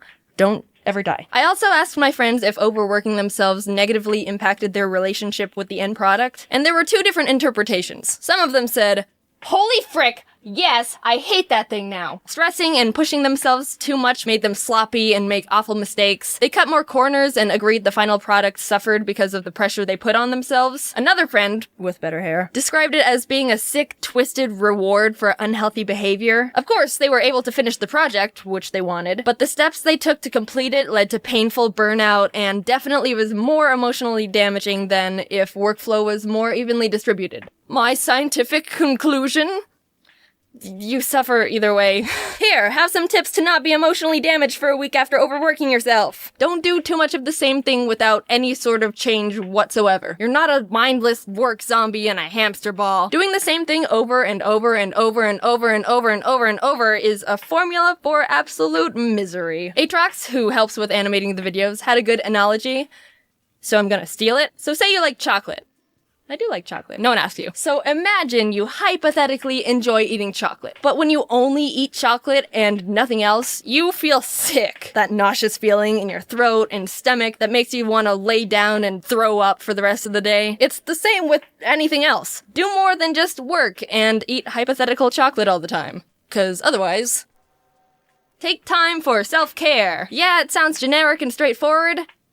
So then do it, you dummy! Spend time with yourself. Do something that'll refuel your juice tanks. When you're running on empty, you gotta take time to fill the tank back up to full. Don't just try to avoid the inevitable by pouring a little cup of gas in and hoping that'll tie you over. Enjoy yourself!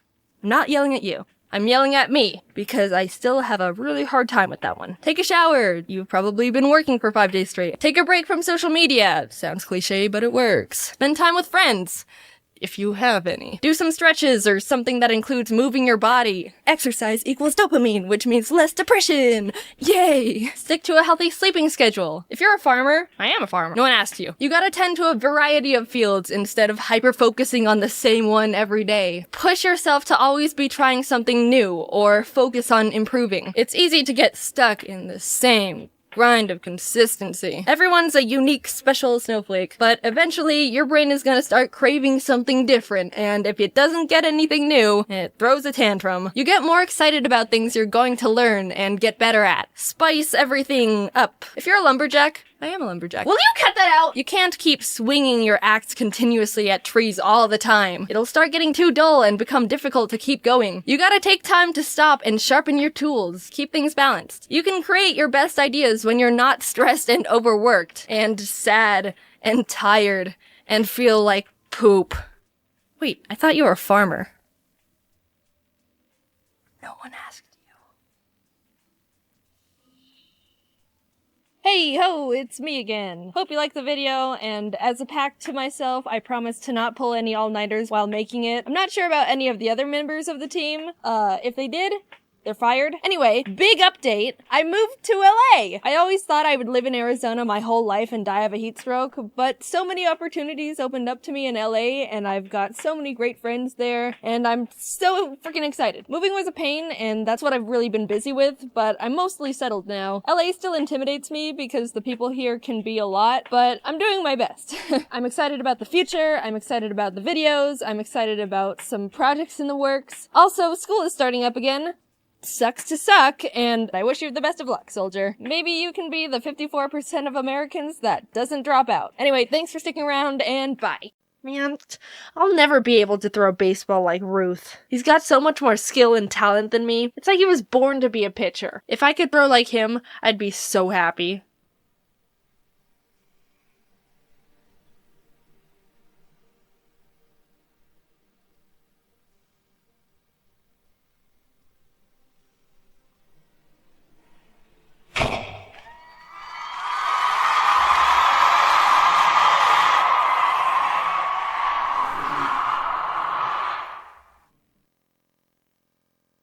Man, I'll never be able to throw like Mason. Self-improvement seems like a simple concept, and what I've been learning the more I look into it is that no, it's not. It's all over the place, and everyone has some sort of struggle with it at one point or another, and it can be a nightmare. It's like falling from a tree. There's so many different branches you can get smacked by.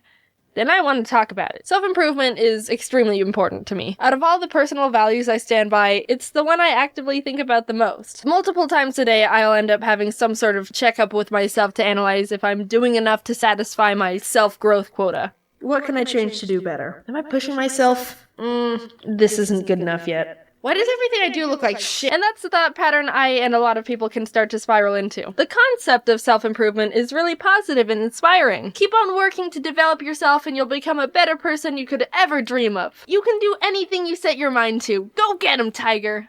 Yeah, woo! That sounds great! Except, there's also this one complication where some people start having unrealistic expectations and an unhealthy mindset, and when they disappoint themselves after their inevitable failure to reach their unrealistic goal, it cuts them so deeply that it impacts their self-worth right to the core of their being.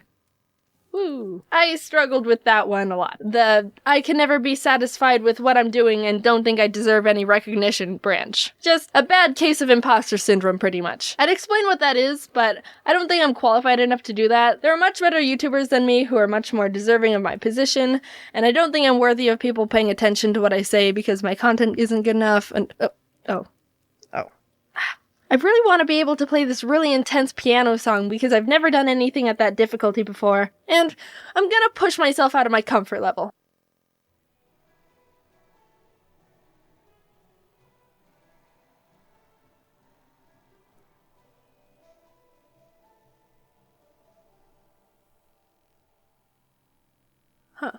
Well, it must have been actually too easy. I mean, it's not that great of an achievement. There's much better out there. Man, I suck! No, you practiced for weeks. You earned this. You should be able to be like, yeah, you know what? I'm freaking great, and I deserve to feel at least a sliver of satisfaction for myself here. You idiot! When you're constantly looking for the next bar to hit, you can blind yourself to how far you've come. It's alright, you can actually be proud of yourself without being a cocky douchebag. Since I value improvement so much, any sense of satisfaction with something would make me worried that I was settling and I wouldn't push myself anymore. Hindsight is 20/20, and I'm able to see how actually super toxic and damaging that thought process was. I wasn't pushing myself out of passion like I thought I was. It was all just a disguise. Let's see who the culprit really was. What? Oh no! It was actually pushing myself too hard out of blind fear of becoming complacent. I got jinkied. Self-improving also pertains to self-help. You can't grow as a person when you're holding a whip to yourself. Can you whip yourself? I looked it up and ended up on a page I didn't want, but the analogy stands. You know that SpongeBob episode where SpongeBob was like verbally abusing his snail and then it ends up exploding? This is your brain on negativity. Any questions? A big trip up can also be comparing yourself to other people. There's definitely positive aspects of being inspired by people you look up to, but like most things, too much of anything can be bad. There's always going to be people of a higher skill set than you, so you should try to identify who you are, not who to compare yourself to. I won't be exactly like Bo. He's super great, and funny, and really smart, but I'm not Bo. I'm such a failure. If everyone compared their skill sets to each other in order to calculate how much skill and potential they have, then all infant children should just give up on everything. You think time and practice is gonna help you improve your drawing ability, baby? Well, think again. You suck right now, so you might as well just throw in the towel, you pathetic little waste of diapers. Look at your drawing compared to Van Gogh. You call those sunflowers? Psh! This scribbled mess shows no potential of improvement in the art field. And you've even got more ears than him. You could have like 7 ears and still not be capable of creating a fraction of anything that could be considered art. You're nothing. Nothing! Everyone's on their own timeline. Even if someone is the same age or maybe even younger than you, it's still not okay to compare how much further they are to you. Jeremiah was able to hopscotch to number 8 when he was 5. I'm 21 and still get tripped up at the 5 and 6 combo. It's alright. Everyone's got different variables pushing them forward and backwards. Jeremiah has 4 legs, and you've only got 1. You'll get there with enough practice, champ. You've also got to think about why you want to improve something. Is it for yourself, or because you think that's what other people want from you? If you make choices based on what others want, then oops, you played yourself. All of a sudden, in 3 years, you're hit with the realization that you don't know who you are, and you're just a living amalgamation of other people's expectations. Zoinks. When I was 9, I had a friend who said her favorite color was blue, so I said my favorite color was blue too, because I wanted her to like me, and that gave us something in common. Real critical 9-year-old thinking there. For years, I kept with that pattern of becoming a person I thought other people would like, and saying my favorite color was blue, because people who like purple are freaks! Until one year in high school, I suddenly had an identity crisis and a whole mental breakdown being like, I don't know who I am anymore. All my personality traits are based on things I've modified for other people. My favorite color isn't even blue! We ended up painting my bedroom walls from blue to white because of that meltdown. Don't paint your walls a color based on lies from when you were 9. Let's flip the coin and talk about the other side of the improvement spectrum. As much as people can attach their self-worth to their failures or shortcomings, which is not good and you should not do that. The same can be applied to earning achievements. It's not uncommon for people to improve, experience success, and then not feel the need to push themselves any further, which can melt into them being so absorbed in their accomplishments that they attribute it to their self-worth, becoming arrogant and a sociopath, douchebag. Jaiden, this is getting confusing. Are we supposed to be proud of ourselves or not? No, yes, be proud of yourself, but don't get too caught up in, it's okay. Ugh, all this stuff gets so tricky, and I swear we're all just destined to get hit by a meteor and perish. Yes, you should be proud of your achievements and improvements, but it's dangerous to link them or anything to your self-worth or personality, because that's how you either think you're as worthless as a speck of dust, or brainwash yourself into thinking you're the reincarnation of God. Just don't let your success/failure meter affect your personal behavior meter, and it'll be fine. I've asked a bunch of my friends on their opinion on what to do in situations when you've gone off the deep end and think you're all that in a bag of success chips, and we all agreed it just comes down to self-awareness. When you're surrounded in a mist of your own success and so high up on a horse that you can't hear the echoes of reality, stop. The only person that can make a difference is your own reality check and desires to change. There's also a tendency for successful people to be surrounded by yes men and people who will always agree with everything. Isn't that right? Mm-hmm. Oh, yeah. Totally. You're so smart.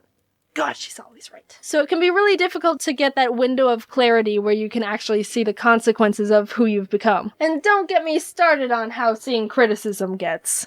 I think you could move the eyes down more. They're a bit... You're just a hater, and I don't need you in my life! There are different methods to improvement, too. You can be actively seeking to learn more and mindfully decipher what you need to do to grow, or you can just do your thing and over time keep on perfecting your skill. There's a lot that goes into self-improvement. It's a whole balancing act of understanding what you want and not taking things personally and staying humble and not getting hit by meteors. But believe it or not, with a lot of time and figuring yourself out, it's very manageable and can become one of the strongest tools you can use to become a really balanced, awesome, humble, incredible, super cool person like me. Hey, thanks for being here. The end of the video, I mean, not alive. Well, like, it's good that you're alive, but I'm not particularly thanking you for that. But good job anyway. Hope you liked the video. We put a lot of effort into it. You might have noticed I've been experimenting with writing some more concept-based videos lately instead of just silly little whatever scripts. And that's just me wanting to add more structure and meaning to videos. It's totally fine to have silly videos and stuff, and I'm not gonna stop them, but I've been wanting to try out being able to talk about things I think are interesting and important, but challenge myself to make them entertaining as well and not like heavy or anything. It's been really fun, and I enjoy making videos more than I ever have, which I think is great. I don't want to turn into a channel that just talks about bettering yourself and all that stuff, though. Don't worry, that's not the direction I want to go. I just want to be able to talk about anything. The next video is going to be more story-based again. Spoilers. Yeah, well, talk to you later. Bye. And thanks.